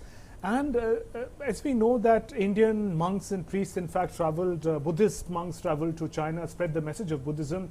And there were a lot of Chinese travelers who also traveled. Hyun Sang was one of them. He in fact had come to Mamallapuram at the height of the Pallava dynasty. So when Prime Minister Narendra Modi talks about the ancient culture, Indian culture, I think Chinese President Xi Jinping will also talk about how the vast body of knowledge that the Chinese traveler who traveled throughout the length and breadth of the country took from if you remember that India was given the name Hind by the western neighbors, yes, like the Persians, who took it from Sindhu river, the Indus river, whereas people from belonging to the east, that is China, they knew only India as a paradise. So for them, going to the west meant western paradise, that's the land which was the paradise for them. And so that was the ambition of all the Buddhists to one day visit India. Yeah. And that is how Wen Shang came here. And again, in the visuals, we're looking at the Panch Rath that we were talking about. Yeah, just imagine, the Panch Rath, beautifully carved out of rocks. Again, it's important to repeat because that talks about the effort, that talk about the talent that went into it of carving such beautiful structures, temples, Rath chariots out of boulders of real rock that existed there. It seems as if different delicate parts were put together. But in fact, these are all huge boulders, pieces of rock that the artist of the Pallava dynasty, even these pillars, it seems unbelievable that these pillars were not in fact put from the outside. They were really carved out from a rock, the Panchrath representing the 5 Pandavas, and the tallest one in fact represents the Rath of Yudhishthir. Okay, and there is a longest Rath which represents and also the motifs of animals, of elephants and lions and other animals that represent the manner in which they were revered in the ancient times. And we're getting closer glimpse of these Rath, and outside of these Raths, which is characteristic of also temples in southern India, sir, a lot of motifs of daily life, of how people lived, how the gods and goddesses mingled with the people. Those motifs and those stories also form an important backdrop of the engravings on the wall. So those are also visible when we were getting a closer look at those temples. Temples in the old time they had no films or other artistic depictions or photographs or pictures. So they would go to the temples and were able to read all their epics, were able to see what all is the best in the daily life of the common man in the village, so that they could see on the outside wall of the temples, and that is what is being depicted here in the best editions of India. Inside, of course, then you go and then start praying to the god, to the whatever god you have in mind. Yes. And that is how the inside area then becomes simpler and simpler. Right, and again, so we're looking at those visuals that came in a short while ago when Prime Minister Narendra Modi was welcoming Chinese President Xi Jinping as he reached this beautiful ancient town of Mamallapuram. And people were surprised to see Prime Minister Narendra Modi in that traditional Tamil get-up. Also, as we were talking about since the Wuhan summit, as the priority of both the leaders was to focus on the strength, focus on the areas in which the convergences take place. One of the areas of convergences is also ancient ties, and the celebration of that we see in the ruins and the remains of the Pallava dynasty that we were witnessing, sir. How important a moment do you think these visuals, these moments of two leaders walking together, sharing smiles, to really infuse that warmth? It will inspire the leaders and their governments to set up strong people-to-people ties, and that is very important. So I think if Chinese have already declared India as a place of touristic interest and importance for the Chinese people, yes, and many Indians go to looking China. At the visuals that their president walking amidst the beautiful structures of Pallava dynasty, they'll be curious to come here. They would now like to all come much more. And they're very enthusiastic tourists, Chinese. They about 100 million of them travel out every year, in fact. And those visuals from Mamallapuram, Prime Minister Narendra Modi and Chinese President Xi Jinping having explored the ancient ruins. And here, after a short drive, Prime Minister Narendra Modi and Chinese President Xi Jinping will further explore the other locations. And Prime Minister Narendra Modi in this very traditional Tamil dress with Angavastra shirt and a Tamil style dhoti. And once again, And he's being very articulate in the manner in which he's welcoming the Chinese president like, we say, Atithu Devo Bhava, the guest is God, that you reach the venue before the guest, you make sure all arrangements are in place. And that is also the warmth, that is also the message that Prime Minister is giving out. His personal courtesies are, absolutely perfect. So Prime Minister Narendra Modi playing the perfect host as he takes Chinese President Xi Jinping amidst the beautiful monuments of the Pallava dynasty. We saw Arjuna's penance, we saw the 5 Rath earlier representing the Pandavas of Mahabharata, and very patiently, if you look at the body language of the leaders, in a very relaxed manner, without any rush, the two leaders are chatting. Prime Minister explaining the nitty-gritties of the craft, the talent that went into it. And here, another set of Pallava dynasty monuments. And what is unique about these caves and these rock-cut monuments, as we mentioned earlier, is that these have been carved out of boulders of rock. So from looking at these intricate temples, this is 5, again, Pancharath, that is the venue where they've reached. We were looking at the pictures earlier. Now the two leaders have reached that venue. Now they've reached that place, yes. So you see these intricate monuments have been carved out of a block of rock, and so many occasions of handshake, talking about the warmth between the two leaders, between the two nations. Prime Minister Narendra Modi, Chinese President Xi Jinping, really not coming across right now as leaders who have to discuss big agendas, but as two friends who are here to explore. And there's a beautiful sunset light that is also falling on the monuments, sir. And again, these are the Pancharath monuments that we were talking about earlier, the visuals that we showed. Now Prime Minister Narendra Modi sharing with special guest, Chinese President Xi Jinping, how they represented these Pancharath. Rath is Sanskrit Hindi for chariot, and they represent the 5 Pandavas of Mahabharata, their valor, what they represented, the fight for dharma, the fight for the victory of truth over evil and falsehood. And Prime Minister explaining that these are not just monuments, sir. These are also representing of epics that really defines India and Indian culture.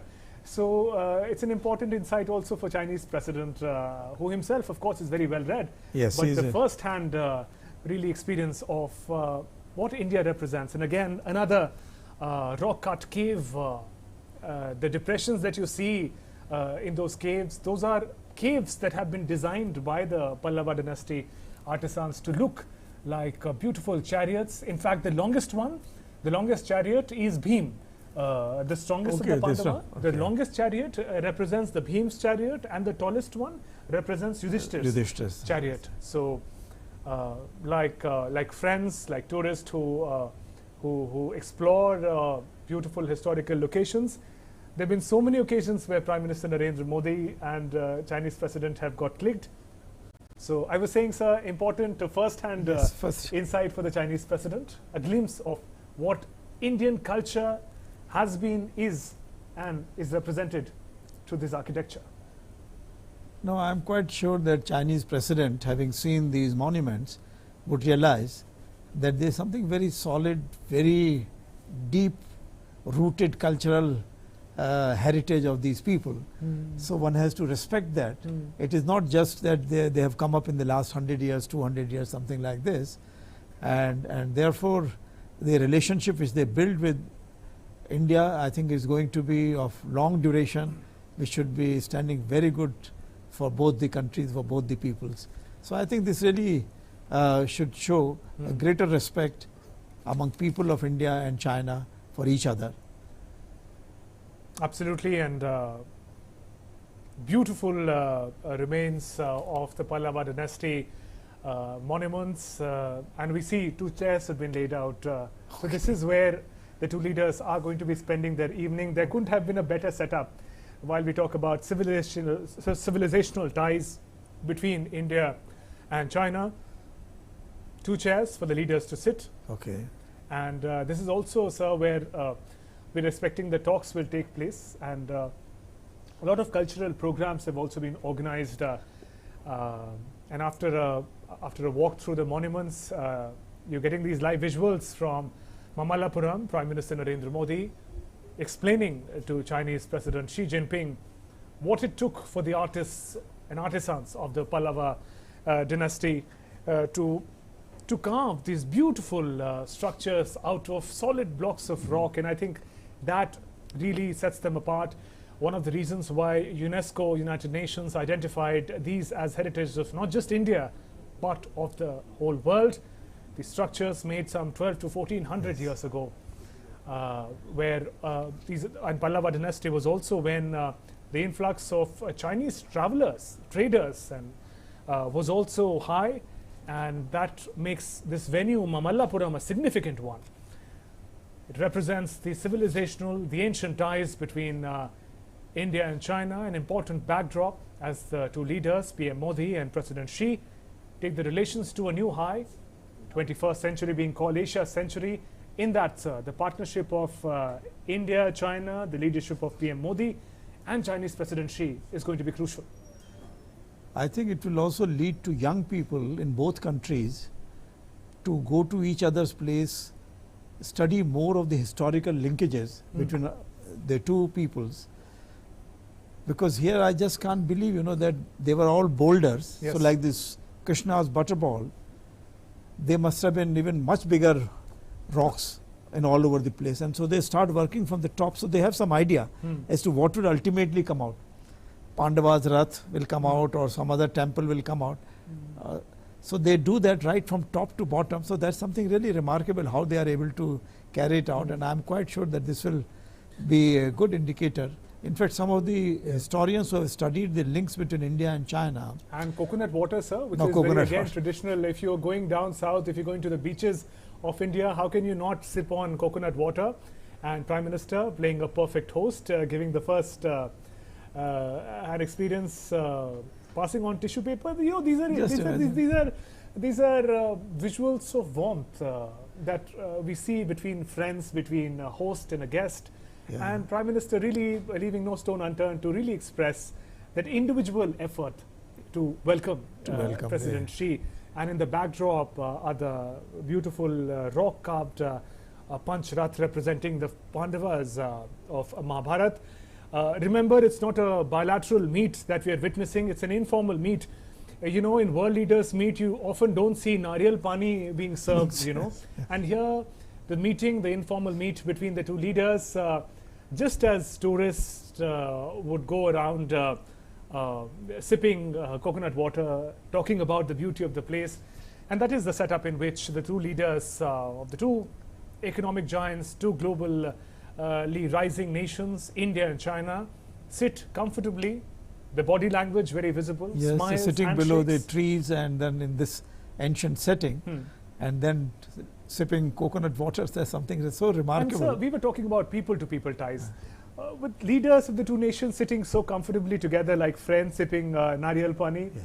what kind of a message do you see this sending out to people of India and China, world at large, but particularly to the countries, the people who are watching this right now live? Yeah, I mean, that other parts of Asia sometimes are very violent, very disturbed, but here we find that there is complete harmony and peace, and they are at one with nature and talking so nicely to each other as big friends. So I'm quite happy to see that they are perhaps setting the foundations of a very strong links.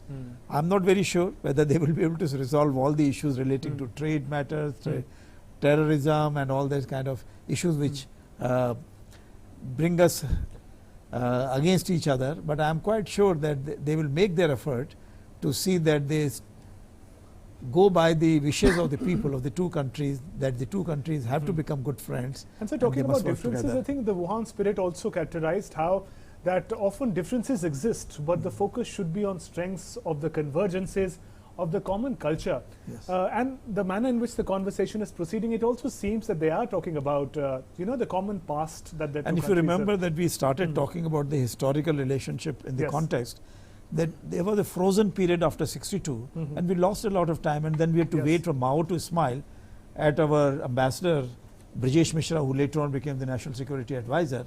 And so he then sent a message to India saying that, look, we can perhaps befriend China. And then in the last few years it has moved much more. So the leaders have not taken it in their hands that they should not never allow such a hiatus to arise for a long period between our two countries.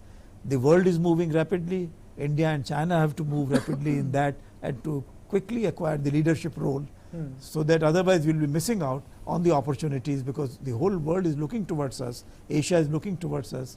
And would we continue to just remain mired in petty squabbles, and maybe if Pakistan goes and tells something to China and China then says, okay, we go, our iron brothers, we listen to them? No, I think they also have to keep in mind the broader perspective of the region and make sure that they can really, everybody can do things like this, sit together in peace, drink coconut water, and not just think of war. Would you say these are in fact unprecedented sites in the relations between India and China? I mean, in your experience, this comfort and this warmth that the two leaders of the two countries are sharing, have you witnessed anything similar in the past that you can recall? You know, this is such a big change which has occurred in Asia.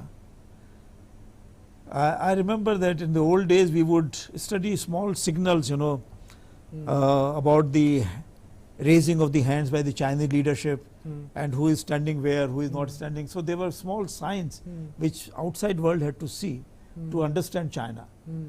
And they say, well, that is the bamboo curtain, so we don't know what is happening. Deficit. No, just see. And here we are seeing the leaders sitting like friends, sharing the very popular coconut water. This is a beach town, remember, Mamallapuram. So an important historic moment really. These visuals for the viewers who may have just joined us, these visuals are coming in live from Mamallapuram. In the visuals you can see amidst the lush greenery of Mamallapuram, the ancient remains of the Pallava dynasty, flourished 12 to 1400 years ago, are in the frame Prime Minister Narendra Modi sitting with Chinese President Xi Jinping.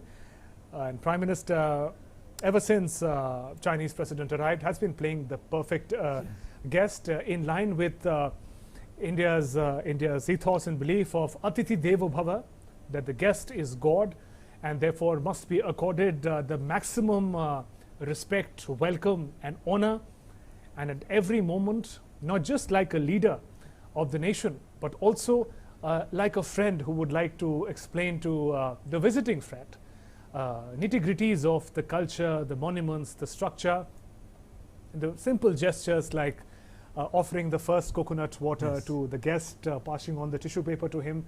These are gestures which are common among friends, but when we watch world leaders do that, we also understand the warmth that they share and the possibility of warmth and understanding that then opens up between the two nations. So it goes for both the leaders that they have taken this opportunity to be the perfect host and the perfect guest, and they are so much interested, one in explaining, the other in understanding as to what is the background, what is the historical perspective about this place, and what is the relationship which had gone between Pallava dynasty and China, and how the Buddhist pilgrims used to come to this region and to learn from India, and how the Buddhist monks from India went to China to carry the message of Buddha, and they were all following it. They also carried many arts, you know, yoga went there, Kalaripattu. So many of the martial arts in China today have drawn from the Tamil Nadu and from Malayalam cultural heritage. So that is very important, that they owe a lot. In fact, I remember talking to some Chinese friends and they said that, look, if we owe anything to anybody, it is the Indians. But you people perhaps don't think of that. You are thinking only of the present perspective or the future. So I think I'm very glad that Prime Minister Modi has been able to bring the ancient relationship also in the equation between India and China, which has to be there, that there is certain things which old countries, old civilizations have in mind. And we have been there for a long time. How does it work if, from your own experience, if you can share with us, sitting amidst ancient remains of the dynasty, which represents in many ways convergence of Indian and Chinese culture, You know, when we talk about modern diplomacy, we talk in terms of trade and economics and technology sharing, perhaps even defense and strategic ties. But when two countries trace their civilizational ties, what kind of a change comes about, sir? I mean, from your experience, what kind of an impact? Both things. One is that it changes the mindset completely. There is a certain softness which comes in the way of your thinking, that you are not counting only in terms of how much money you can make out of this commercial transaction, or what kind of war equipment, armament, etc. you are going to use. No, it is something much more. And secondly, even if you are having other differences, you know that cultural ties are so strong that provide a base so that the relationship has to continue over a long period. And this is something very common, because human beings have to take into account that there is something physical, then there is something mental, and something super conscious. So they have to take into account all these various aspects of life, and I am quite sure that in the cultural connectivities, all these aspects come into play, and therefore it is not just a question of the material things, but something much more than that.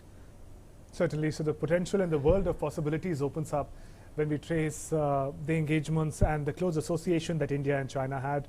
A little more on this particular venue where Prime Minister Narendra Modi and Chinese President Xi Jinping are really sitting back and enjoying a chat together. This particular venue in Mamallapuram is referred to as Pancharath. Rath, as you know, for those of you who would know Sanskrit and Hindi, Rath represents chariots. And these are 7th century shrines. They're also seen as temples in some context. They were carved out of boulders of rock, not made by bringing separate elements, but carved in the reign of King Mamalla. This is Narasimha Varman the first, who ruled between 630 to 670 AD. After whom, in fact, the whole town, Mamallapuram, it's also known as popularly as Mahabalipuram, is named. Each temple is a monolith. Monolith means it's carved out of a rock, and you can imagine the kind of skill that an artisan would require. As our guest mentioned, that there would be no scope for any error. No error. And he would be sitting on top of the rock, and then working downwards. So the perspective is totally different. So each time on the screen, on your mobile screens, on your tablets, on your television screens, as you're watching Prime Minister Narendra Modi and Chinese President Xi Jinping, and you also catch a glimpse of the location, you must wonder and appreciate the manner in which boulders, rock boulders that we see around us, these beautiful carvings were made by the Pallava kingdom artisans during the reign of King Narasimha Varman I. This is 630 to 670 AD, carved whole from outcropping of a rock.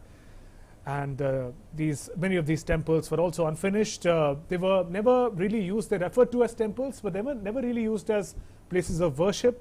But they nonetheless form an important part of India's heritage culture. It's a World Heritage Site.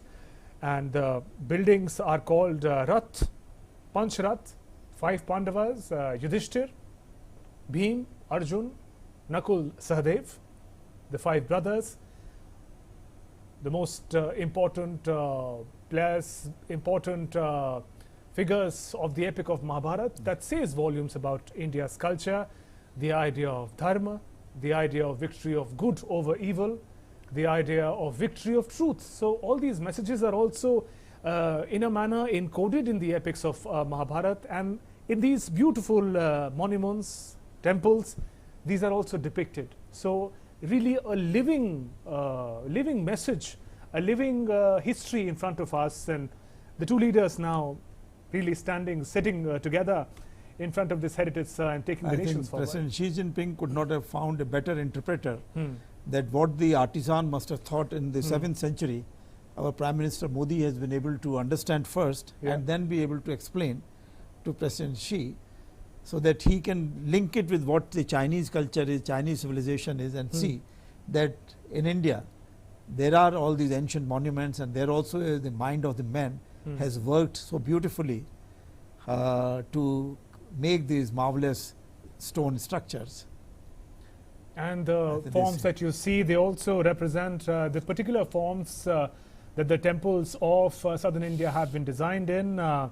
These are life-size model, variety of roofs, floor plans. The columns also represent the particular form of art and architecture that South India represent.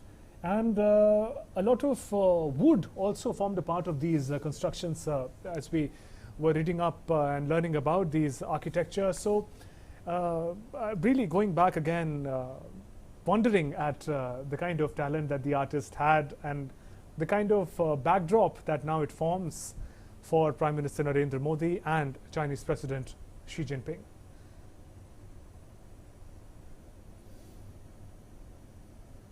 So they seem to be moving towards the next. They seem to be moving towards the next slide, yes. Yes. And a lot of cultural programs are also organized here at the venue, sir, at a particular point in front of the shore temple. So the temple right very close to the beach, to the sea, and that's where the two leaders will have an opportunity to sit again, and they'll have more time there, in fact, to talk, and that's where a lot of cultural programs have also been organized. So here, the two leaders walking the entire breadth of the Pancharath that we were talking about. And this is a large area. I mean, it's not a small area. So, and talking about the epics, sir, also how significant is it in diplomatic relations, you know, beyond economics and the military might and other aspects of a country? How important is it to get insights into the epics and the ancient culture of a country from diplomatic point of view? How significant are these? No, wherever one has interacted with professors, researchers elsewhere, they say that firstly language, then expressions of the language, whether poetry, whether stories, whether epics, and then the mind of the human being as to how do they depict many aspects, many feelings. So that is important. The musical instruments, so all these come into play, and so therefore these cultural aspects of they become very, very important, because then it is not just a question of dealing on the mundane, on the level of just looking after the physical welfare of the people, but also on the question of how all you are dealing as a human being, and what kind of feelings your people have expressed over a period of time. In fact, our epics perhaps are considered the biggest epics in the world. Yes, Mahabharata. Mahabharata is regarded, I mean, whatever thoughts can come into any being, positive, negative, everything, they are all depicted there in Mahabharata. So that is something remarkable, and I'm quite sure that President Xi Jinping is not going to read the whole of Mahabharata. But I think whatever he's getting a very good summary from Prime Minister Modi, and having and being present, in fact, at a venue which so beautifully almost summarizes for a visitor what those values were in so he will understand, you know, that what makes an Indian mind, what makes an Indian, and really it is worthwhile cultivating this Indian. And once again, when they go to the evening program, they will see that what we are talking about, culture, about music, about dance, about yoga, about all this, they are all brought together. And as I remember, one of the Nobel laureates from Latin America, who as a diplomat said that Indian culture pervades you. It just comes through all kinds of colors, beautiful textiles, food items, different kind of spices. So that is the kind of situation which is going to face very soon. As we see that again, Prime Minister Narendra Modi and Chinese President Xi Jinping are going to move to the next location. Remember, Mamallapuram completely is a UNESCO heritage town. Ancient ruins, ancient monuments, temples are scattered all over this town. It does require a little distance to travel from one spot to another. Earlier, from Krishna's waterball, that point, the two leaders came towards the Pancharath, spent time there. Now they are moving towards the beautiful shore temple. I think it's also a very stunning sight as the sun is setting, sir. This is the shore temple. It's closer to the beach. In fact, we can see the sea in the background. This again talks about the brilliance of the southern architecture. These are shots that we've got a short while ago. in a short while from now, this temple dedicated to Bhagwan Shiv and Vishnu. And it is quite thrilling to see these sites, you know. Hundreds of years ago, these were really thriving places of public life, you know. And those monuments, carvings of Nandi, which is a very familiar sight at Shiva temples. So the backdrop of the setting sun, this is the Shore Temple. An example of the brilliance of the Pallava dynasty, their architecture, built in the 7th century. Shore Temple depicts the taste, the craft of Pallava dynasty. These are earlier shots, of course. The beauty with which it all lights up. It's an aerial shot. That's how it looks at night. And in fact, the sun is setting. Perhaps the two leaders will also get an opportunity to see the brilliance of these. These shots came a short while ago. But as the sun sets, it's also time. It's going to be 6 p.m. There is humidity, but this beautiful Shore Temple, that is going to be the next stop for the two leaders. The leaders will have time to sit there. During the reign of Rajasimha, we're talking about Pallava dynasty. Again, it's a beach town. We were talking about it being a beach town. Now we get a glimpse for viewers who've just joined us. The beauty of Indian beaches are unparalleled, but these are sites of the beach in Mamallapuram, the beach town, the ancient beach town of Tamil Nadu. It forms the backdrop of a very forward-looking informal meet between Prime Minister Narendra Modi and Chinese President Xi Jinping. And right across the beach, we see the visual of the Shore Temple. The two leaders will be sitting at a place close to the temple site, and forming an important backdrop there. Amidst the setting sun, the architecture, the southern Indian architecture in its glorious form being represented. These are also whole of Mamallapuram, in fact, is a UNESCO heritage town, beautifully preserved. These are 12 to 1400-year-old monuments and temples. And today, they speak the story of ancient India in the manner in which that culture is preserved and continues to thrive. These are this temple, Shore Temple, that you see on your screen. Different mandapas, you know, these are temples in which hundreds of years ago worship used to take place. This one, Lake Shore Temple. This one in particular, sir. Yes. And worship of Lord Shiva and Vishnu. And I think the entourage of Prime Minister Narendra Modi and Chinese President Xi Jinping has arrived at this as this next venue as well. And after spending time at the Pancharath, the 5 chariots of Arjun, of Pandavas, Yudhishthir, Bhim, Arjun, Nakul and Sahadev, now the two leaders are going to be reaching the Shore Temple, and we're getting those visuals live from Mamallapuram. DD India is bringing you live and continuous coverage of this historic meet between Chinese President Xi Jinping and Prime Minister Narendra Modi. PM Modi playing the perfect host, not only taking the visiting dignitary, the visiting guest to every nook and corner of the ancient site. In the visual you can see Prime Minister Narendra Modi waiting for the Chinese President's car. And we were talking about the vision, the value of Atithi Devo Bhava again and again, sir, and Prime Minister here playing the perfect host. Atithi Devo Bhava, that stands for our English-speaking audience. It stands for guest is akin to God. He is equal to God. So the honor, the respect that you would give to God visiting your house, you would reserve that kind of respect for the visiting guest. And at every spot, Prime Minister Narendra Modi reaching before the Chinese President, welcoming him, and with a lot of enthusiasm taking him around. Both of them are I believe this venue that they have reached is the Shore Temple. It's beautifully crafted. Also in the backdrop, scenes of Indian culture and dance forms that will be important part of the cultural programs that have been lined up, sir. But again, talking about the ancient ties, India's ancient culture that continues to thrive, these dance forms, these architecture, these colors, the figures of Nataraja also form an important backdrop, and colorful and beautifully decorated sites. And the two leaders it's today so really coming wonderful to across. imagine that two leaders of large countries, 1.3 billion people in India, Yes. and another 1.3 billion people in China. 1.4 nearly, yes. So they are there. So almost 40% of the world's population is represented here by these two leaders. So they have tremendous amount of responsibility which they are carrying And it is on a their welcome shoulders. change. It's a welcome And so change, you know.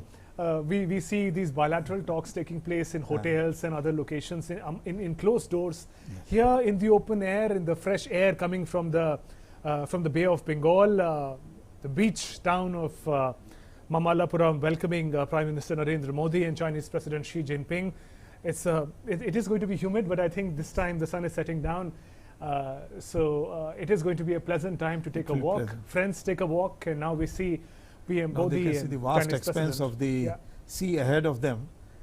And it's also symbolic, the kind of potential that really world that opens up for both India and China. Sir, these are not talks taking place in closed doors. These are talks that are taking place between the two leaders as they walk comfortably amidst the monuments, the temples, which talk about the glory of India's past, also talk about the glory of the ties between India and China, and the waves, the fresh breeze from the sea. Really an atmosphere where leaders would have And an when open the mind. President Xi sees this Indian Ocean area, he would also be noticing that it is India which changed the Indo-Pacific concept to an open, inclusive Yes. context, Yes. rather than the one which was earlier thought about, which would have excluded China completely. So therefore, he would be minding that yes, India is a large emerging superpower, but also a friendly, rule-bound, and which also thinks of inclusive relationship in Asia. So that is something very important, I think, when we're looking out from this old cultural heritage of India, and you're looking out into the vast expanse of the sea, that you have so much to achieve, so much of area to cover. So I think the two leaders have that responsibility, and they have to carry it on their shoulders. So at this time, they will of course be going through as to what India excellence has been achieved in the field of culture and various dance forms, various musical forms, so that we will see. And this was all done by somebody who came from another part of the world, from Russia, Arundel. So her husband was a great artist, All right. and she learnt Indian arts, Indian dancing, and then set up this institution, Kalakshetra, here. So I think they would be taking this responsibility. I'm quite sure that your correspondents in Mamallapuram would be able to give us an idea about Kalakshetra's importance. Yes, we'll be learning from them, sir. But right now, I think the focus completely the is Lakeshore on Prime Temple. Minister Modi and President Xi. So now we're looking at really the Sanctum Sanctorum, also the Shore Temple that you see in front of you on the screens, on your mobile screens, television screens, comprises 3 shrines where prominent ones are dedicated to Lord Shiva and Lord Vishnu. In the Garbhagriha, the site of which we can see right now, Prime Minister Narendra Modi and Chinese President Xi Jinping are standing right there. An image of Shivalinga embraces the site. At the other end, one can find 2 shrines facing each other. One shrine dedicated to Kshatriya Swara and the other to Lord Vishnu. Right now, we are looking at the Sanctum Sanctorum, where Shivalinga is visible. And as the sun is going down, the lights are also coming up, and the beauty of the Shore Temple and the beauty of the handshake between the two leaders, the warmth, the sights of which we have been talking about.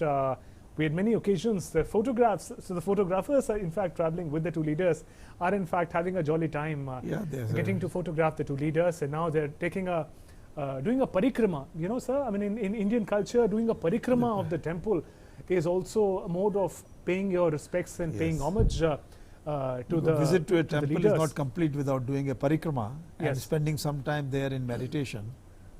Absolutely. And here, Prime Minister Narendra Modi, the sun is setting and the lights are coming up. Prime Minister Narendra Modi and Chinese President Xi Jinping, the ancient temple of, it's called referred to as Shore Temple. It is dedicated to Bhagwan Shiv and Vishnu. And throughout the visit so far to this ancient temple town, historical town of Mamallapuram, Prime Minister Narendra Modi playing the perfect host. in very detail explaining the nitty-gritties of the place of the temples, how they must have come into being, what effort the artisans made to build these structures, the beautiful show temple in the backdrop, and you can also see the moon. It's a beautiful backdrop, and the sea, the Bay of Bengal Sea in the background. The beautifully lit show temple, built in the 7th century. Show temple depicts the art of Pallava dynasty, something that Prime Minister Modi must also be sharing with Chinese President. The work of this genius was recognized and listed amongst the World Heritage Site by UNESCO. The show temple comprises 3 shrines prominently dedicated to Lord Shiva and Lord Vishnu. The exterior wall of the shrine to Lord Vishnu and the internal side of the boundary wall are very elaborately carved and sculpted. You can see in these close-ups of the beautiful show temple, and the beauty of which, the floor, in fact, the floor also we had to relate the steps that were made, all carved out of stones, and these must have been such a center of public life. If you look at hundreds of years ago, we're talking about 7th century, we are in 21st century now. 1400 years ago, this beautiful temple town must have been a center of public life in the Pallava dynasty. And today the two leaders, Prime Minister Modi and PM Xi, taking a walk amidst the remains of this temple and taking the ties forward for the two nations in the 21st century. The show temple is not a living temple anymore. It used to be at one point in time a center of public life. And the structure of the temple makes one contemplate that it was erected basically as a work of art. You see every wall, every corner, every structure, and this is also characteristic of temples of southern India, sir. They depict a certain story, every part of the temple. There are, of course, sanctum sanctorum, where gods are worshipped, but the outside, from a distance also we can see the carvings very clearly. And here PM Modi and Chinese President Xi Jinping now going further, taking the steps further, and the backdrop is the beautiful show temple. How do you, sir, so far, from a distance, Prime Minister, perhaps explaining, you know, how it must have looked hundreds of years ago, what must have gone in the mind of the artist to have given shape to such beautiful temples. And it's often also a site of a festival every year at Mahabalipuram. This temple forms the backdrop.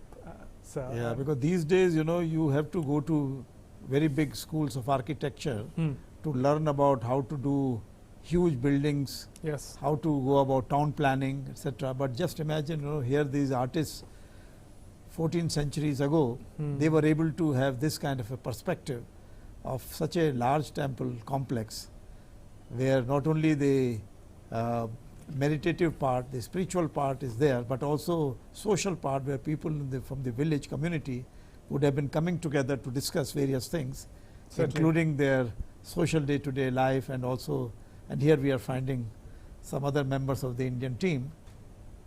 That's right. External Affairs Minister Jaishankar, Ajit Doval, NSA, and Foreign Secretary is also present, and other delegation members, and Prime Minister Narendra Modi introducing his team of delegation to the Chinese President Xi Jinping.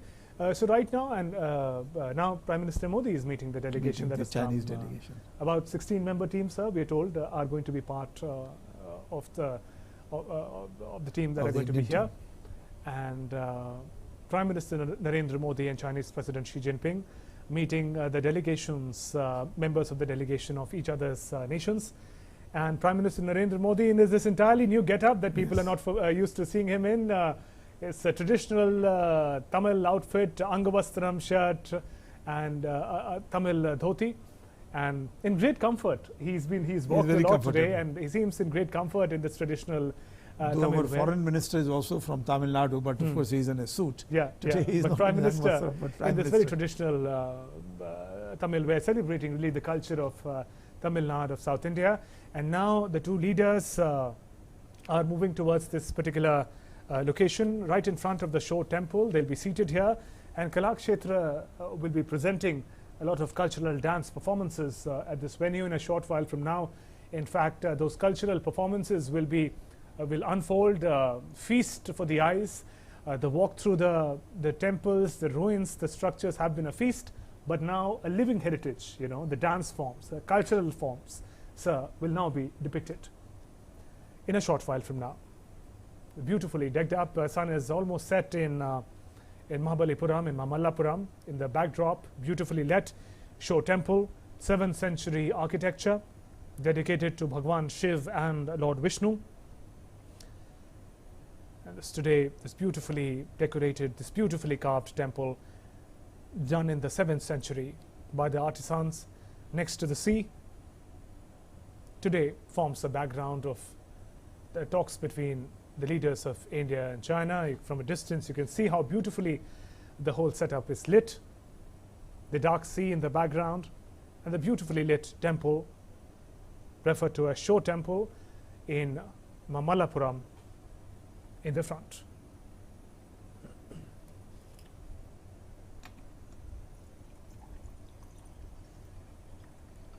And so I really would want to come back to that point that we were talking about earlier.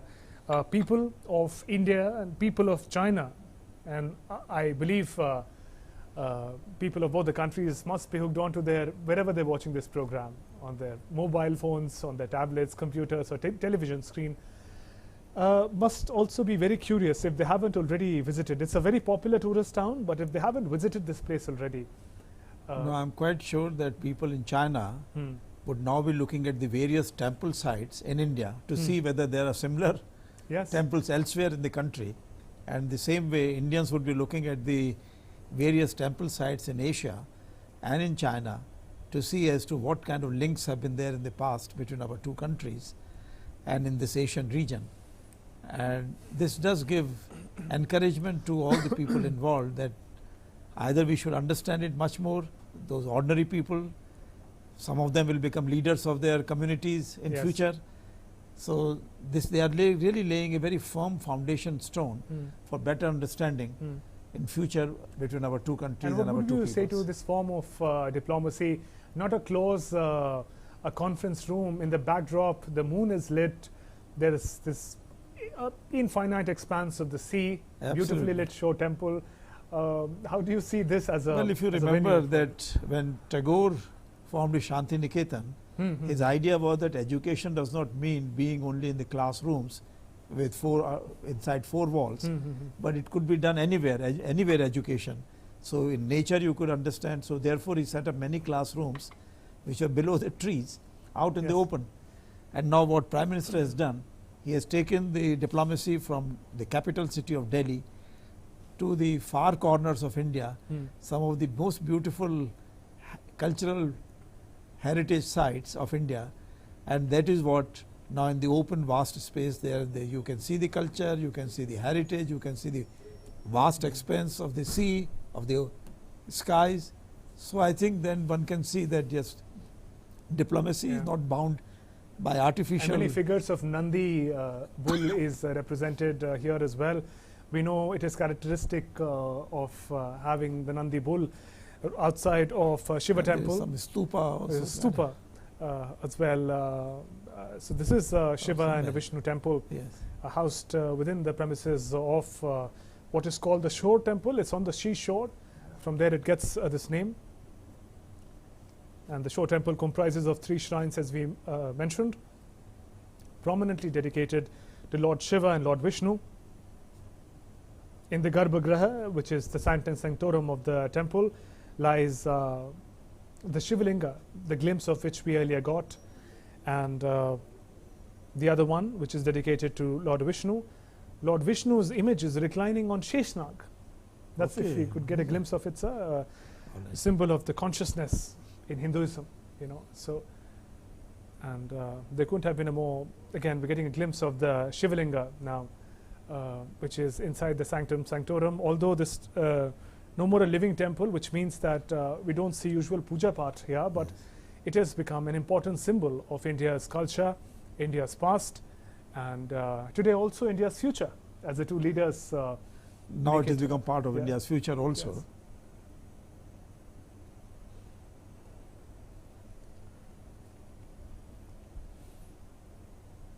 And perhaps we could give you a moment of silence also to really meditate over the beautiful images that we are looking at of the shore temple in Mamallapuram.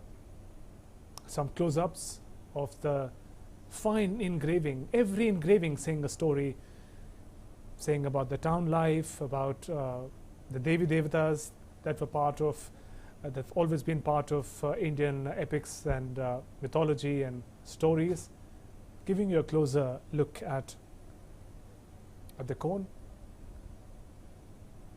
And one wonders the kind of talent, the kind of dedication, and so if I may say the kind of meditation, as you were saying, Yes. these would require years. Even in today's time, one can't imagine how long building such. No, and how well they fine- thought of having these structure, for example, these temples on the Yes. shore of the sea. You so that see, even the smallest block on the top has an engraving telling a story. Yes. You know? So that was what I was talking about. and You were how saying would- something, sir. No, I was saying that, how the boats would be coming, the trade links were Yes. there. So the boats would be able to see that they have reached their destination when they came close to Mamallapuram and could see this lake shore, this seashore temple. And how I'm would glad they you have done mentioned it? that, sir. So this is not just a site of meditation and religion and culture and society. This used to be a seaport also. Mamallapuram, a sea town. In ancient times, when Chinese, a lot of Persian and Roman traders would take this route to come to India, to trade with India. So, sir, if I were to juxtapose, how do you see a site where ancient trade used to take place? The potential that is there for Well, if you remember, relation there between was a India and time China? when India and China used to have more than 50% of the world trade.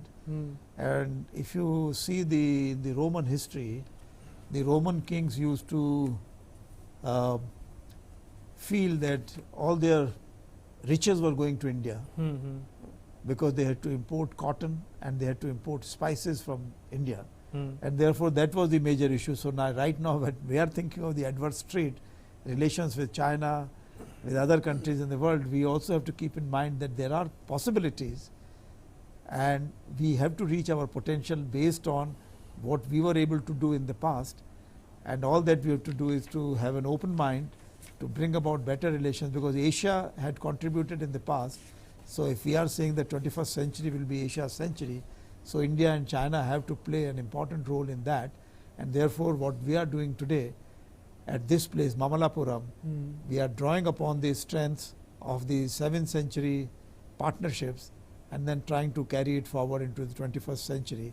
So I think this is a missed opportunity of the last 1,000 years, but now time has come when we have to come up to the challenges before us and go about it. And I'm quite happy to see that it is not just the leaders who are thinking of the potential of our relationship, but they have got their team together. And I'm quite sure that by tomorrow, when they have the full-length discussions, all this form the backdrop in their mind, the cultural heritage, the architecture, the sculptures, the actual live arts, live music, etc., which they would have seen today. So I think that is really the backdrop of the relationship of the two countries. That's the civilizational value of the relations in Asia. I think we need to keep that in mind very much, while we have to go about the important achievements in the field of science, technology, armament, space, research. That of course has to be done, but then this also has to be kept in mind at the Certainly. same time. Again, for the viewers who may have just joined us or who have continued to be with us, on your screen, these live images are coming from Mamallapuram in Tamil Nadu, the ancient temple town.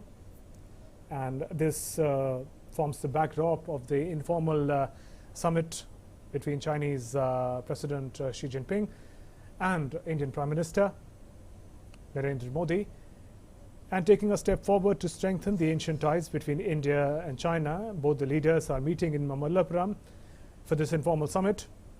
Mamallapuram has been witness to 1700 years old ties of these two ancient civilizations. The city is famous for ancient temple and architecture. You are in fact witnessing the depictions in the shore temple, images of Vishnu. Earlier we saw the Shivlinga as well.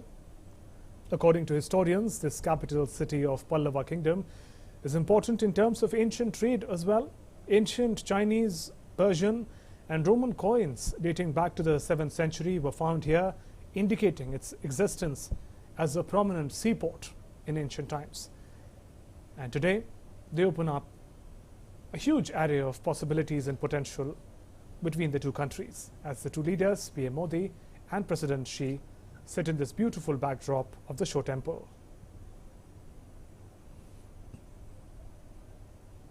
So, sir, we are talking about trade, we are talking about culture, important spiritual connect also. How can we forget Hinduism, Buddhism, the elements of which can be seen in these temples, in the temples of China. Again, a crucial link between the two countries. Yes, absolutely. In China, Buddhism played a very important role, and while their old religion, Confucianism, was based more on classification in different professional forms, but Buddhism was able to bring them all together on the same plane. So particularly like many ancient societies, the women did not have that kind of a prominent role as the men, but in Buddhism they were able to get that. So it is surprising that in China, in many centuries, it was the queens and the royalty, the palace, which would be very supportive of the Buddhist monks and Buddhism. Even now, whenever I travel to East Asia, I found that in most of the Buddhist temples, almost they were full with the ladies, the women. They form the bulk of the stability of the society and also carry forward the traditions of the society in the past. And therefore, I think we can see that as and when we bring about better, closer relations between India and China, that these things will come into greater prominence. And I am quite sure that many of the stories would be written in future about the past links and how they have now been carried forward, so that our feelings towards each other should be of friendship, should be of cooperation, should be of mutual benefit and trust. Certainly, and the beautiful Show Temple in the backdrop, the Bay of Bengal. It's a moonlit night. It's a beautifully lit temple as well. And this forms the backdrop of, you can see the colors and the open sky, the long shot that we're bringing you from Mamallapuram. In a short while from now, PM Modi and President Xi will in fact be witnessing a very special cultural program about Kalakshetra. So you were telling us something about Kalakshetra earlier, the significance of it. If you can tell us more. No, they have many students from all over the world. You know, they come to study at Kalakshetra. Group at Kalakshetra. And so it's a very prominent place of Indian art forms. And they have also written several books of the past about the, because if you remember that Bharatnatyam actually is one of the oldest dance forms in the world, and that draws upon the Indian. And these images that we see, the depictions often are also depictions of the dance form. They are also of the dance forms, because there is a close relationship between temple images, dance forms, Indian meditation practices, Indian yoga techniques. So all of them are linked together. So the life is one holistic whole and not just divided into small parts. So that also becomes a message to the leaders that they really have to take all the policies of the country together in one whole and not think in terms of just going away in different directions. So here we see the special image. I think this is some kind of a of Singha, of and then of Nandi also, which are very central to Vishnu and Shiva temple, and we see the depiction of that in this beautiful Show Temple in Mamallapuram. And here Prime Minister Narendra Modi and Chinese President Xi Jinping also having arrived at this beautifully decorated place. In fact, just in front of the Show Temple will be a platform where both the leaders can sit and enjoy a feast of cultural programs at Mamallapuram.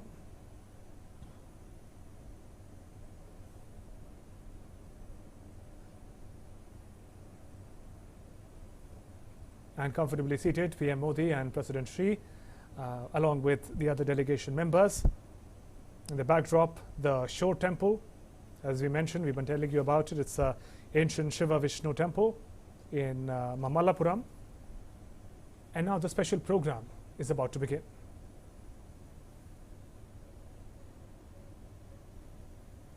Of India, Shri Narendra Modi ji, to this cultural presentation by Kalakshetra Foundation. I would also like to extend a warm welcome to the members of the delegation accompanying both leaders and other distinguished guests. 我非常荣幸欢迎中华人民共和国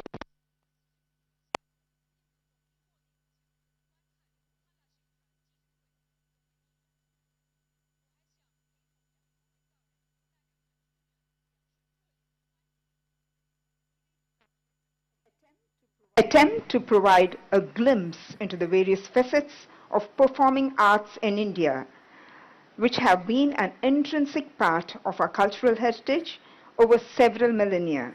The principles of the classical tradition of Indian dance and music have been laid down more than 2,000 years ago in the text known as Natya Shastra, written by Bharata Muni.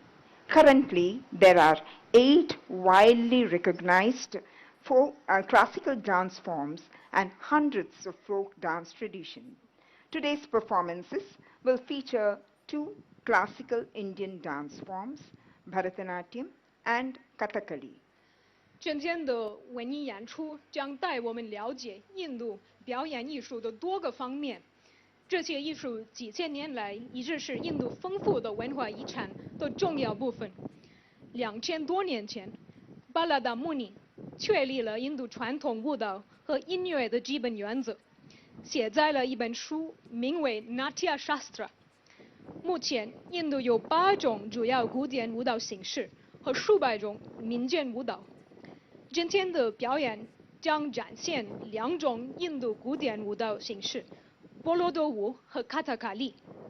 Bharatanatyam is a classical dance form from Tamil Nadu. It has 2 major elements, pure dance known as Nritta and expressive dance known as Abhinaya. The earliest reference to this art form is found in the Tamil works Tolkappiyam and Silappadigaram, which date back to between the 3rd century BCE and the 2nd century CE. The Natya Shastra also outlines the principles of Bharatanatyam. Kathakali, a classical dance form from Kerala, is a blend of dance, music, and acting. It dramatizes stories which have been mostly adapted from the Indian epics. 波罗多舞是塔米尔奈杜邦的一种古典舞蹈形式，它有2种主要元素：纯粹舞蹈 和描述性舞蹈。这种艺术形式最早出现在古典塔米尔作品《Tolkappiyam》和《Silappadigaram》。这些作品可以追溯到公元前300年、公元2世纪之间。Natya Shastra 也概述了波罗多舞的艺术形式。Kathakali 是喀拉拉邦的经典舞蹈形式，是舞蹈、音乐 和著作艺术的有机结合，主要改编了印度史诗中的故事。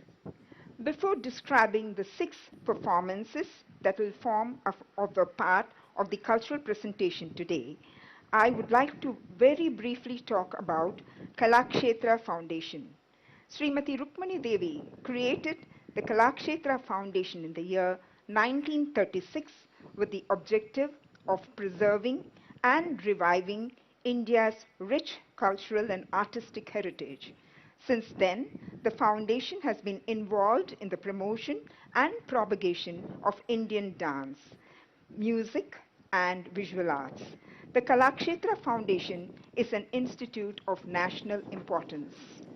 在即将介绍演出的6场文艺表演之前，我想简单的谈一谈 Kalakshetra 基金会的历史。 印度著名的艺术家 Rukmini Devi 在1936年创立了 Kalakshetra 基金会，目的是保护和振兴印度丰富的文化和艺术。从那时起，该基金一直努力推广印度舞蹈、音乐和视觉艺术。Kalakshetra 基金会是一个具有国家重要性的机构。As I mentioned earlier, today's cultural presentation will feature 6 performances by the faculty members, students, and alumni guest artists of Kalakshetra Foundation. 今天的演出由6场表演组成，基金会的师生和校友将参加。We will begin with Alaripu, which literally means blossoming. This pure dance form is a symbolic salutation to the gods, the guru, and the spectator. It is a part of the Indian classical dance form Bharatanatyam. 首先，我们将从阿拉利普开始。阿拉利普的字面上的意思是开花。这种纯粹的舞蹈表演是对上帝、老师和观众的象征性敬礼。它是印度古典舞蹈形式波罗多舞的一部分。Purapadu, which is a preliminary dance in Kathakali, will constitute the second performance in today's program. 第二场表演是卡塔卡利的初级舞蹈 Purapadu。The third performance is an excerpt from the production Mahapattabhishekam, which was choreographed by Srimati Rukmani Devi in the year 1970. It depicts the building of the bridge across the ocean to Lanka. 第三场表演是 Rukmini Devi 在1970年编导的 Mahapattabhishekam 中的节选，它描绘了横跨大海到斯里兰卡的大桥的建造。A bhajan by Saint Kabir exalting the worship of Lord Rama will be the fourth performance. Saint Kabir was a 15th-16th century saint and social reformer belonging to a region near Varanasi in Uttar Pradesh. He was brought up in a weaver's family and preached religious and social harmony. 第四场表演是圣加比尔的赞美歌，颂扬对罗摩神的崇拜。加比尔是印度15到16世纪的圣人和社会改革家，来自北方邦瓦拉纳西附近的一个地区。他在一个直布贡家庭长大，提倡宗教和社会和谐。Tillana, a pure dance piece highlighting intricate rhythmic patterns and footwork, will be the 5th performance. 第5场表演是提拉纳，一个纯粹的舞蹈作品，展现复杂的节奏和步伐。The presentation will conclude with a Tamil song that promotes global peace and harmony. 最后一场表演是塔米尔语中的一首歌，这首歌将为全球和平和和谐祈祷。Cultural presentation by Kalakshetra Foundation. 谢谢各位。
Vitta,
महोदधेः समुद्रवचनाच्चैव नलं सेतुम् अकारयत्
बजो रे भैया राम गोविंद हरि बजो रे भैया राम गोविंद हरि बजो रे भैया राम गोविंद हरि बजो रे भैया राम गोविंद हरि बजो रे भैया राम गोविंद हरि बजो रे भैया राम गोविंद हरि बजो रे भैया राम गोविंद हरि बजो रे भैया राम गोविंद हरि बजो रे भैया राम गोविंद हरि बजो रे भैया राम गोविंद हरि बजो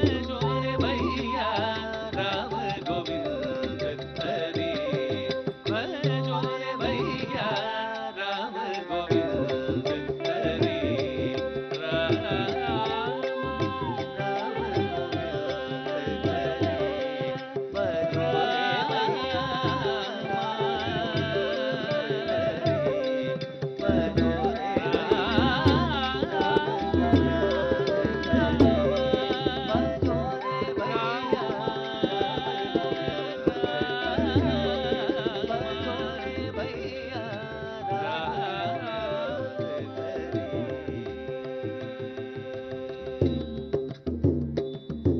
संतत संपद मुख के कारण संतत संपद सुख के कारण दासो भूल भरी दासो भूल भरी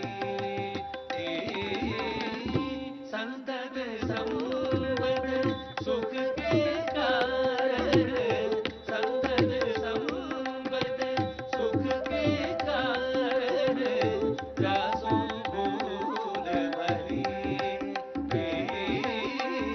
दासो भूल भरी बजो रे भैया राम गोविंद हरि बजो रे भैया राम गोविंद हरि बजो रे भैया राम गोविंद हरि बजो रे भैया राम गोविंद हरि बजो रे भैया राम गोविंद हरि बजो रे भैया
மனமது தீர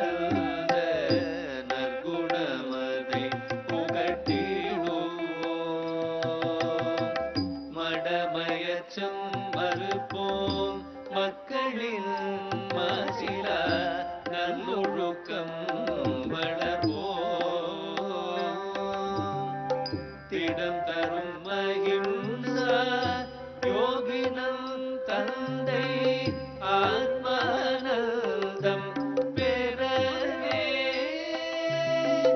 கடமை மறவோம் அவர் கடல் தீர்ப்போம் களங்கமில் அறம் வளர்ப்போம் எங்கும் சாந்தி நிலவ வேண்டும் ஆத்ம சக்தி ஓங்க வேண்டும் உலகிலே சாந்தி நிலவ வேண்டும் எங்கும் சாந்தி எங்கும் சாந்தி எங்கும் சாந்தி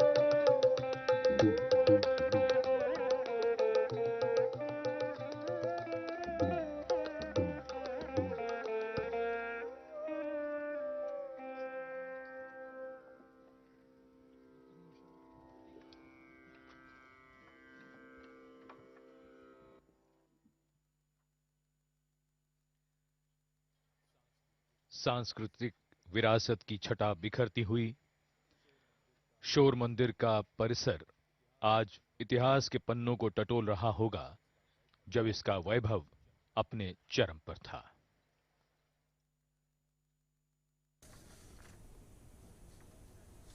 And those visuals coming in live from Mamallapuram, beautiful depiction of Indian culture, dance and values as Kalakshetra Foundation presented myriad colors of Indian culture, Bharatnatyam dance form, diversity of India shared through scenes from Ramayana, from Kabir and concluding with Bapu's bhajan, and the ancient town of Mamallapuram, where for hundreds of years the Indian tradition and culture has thrived, today becomes witness to the close ties between India and China. And here the two leaders, Prime Minister Narendra Modi and Chinese President Xi Jinping, along with the performers, greeting them and also for a photograph together, forming a memorable occasion both for the performers as well as for the leaders. Leaders of the two Asian giants together on the same platform, along with cultural performers of Kalakshetra Foundation. The day has been special, the second informal summit between Prime Minister Narendra Modi and Chinese President Xi Jinping, as they strode through the ancient temples and ruins of Pallava dynasty in Mamallapuram in Tamil Nadu, and Prime Minister Narendra Modi playing a perfect host, taking Chinese President Xi Jinping through every aspect of Indian culture and traditions, and also the architecture, particularly in the premises of the Shore Temple. So those visuals coming in live from Mamallapuram, Kalakshetra Foundation, just concluding a beautiful rendition of India's diversity and culture through Bharatnatyam dance, scenes from Ramayana, and here Prime Minister Narendra Modi and Chinese President Xi Jinping concluding an important day, an important evening together. The two leaders walked together like friends, taking a closer look at the ancient Indian tradition, the tradition also that bind the cultures of both India and China. Ancient Indian travelers, as we mentioned, would also travel to this port city of Mamallapuram. So this ancient city of Mamallapuram becomes also witness to the openings and the new opportunities of the 21st century that will open up with the talks and efforts of the two leaders, Prime Minister Narendra Modi and Chinese President Xi Jinping. From here on, a special dinner is also being planned for the visiting dignitaries, and the culture and the cuisines of South India, as we mentioned earlier, will be on display and available for the Chinese delegation to enjoy. But those were the updates that came in, and we were bringing to you live from Mamallapuram in Tamil Nadu. For more updates, news and updates will continue on DD India. We'll take your leave for now. Namaskar.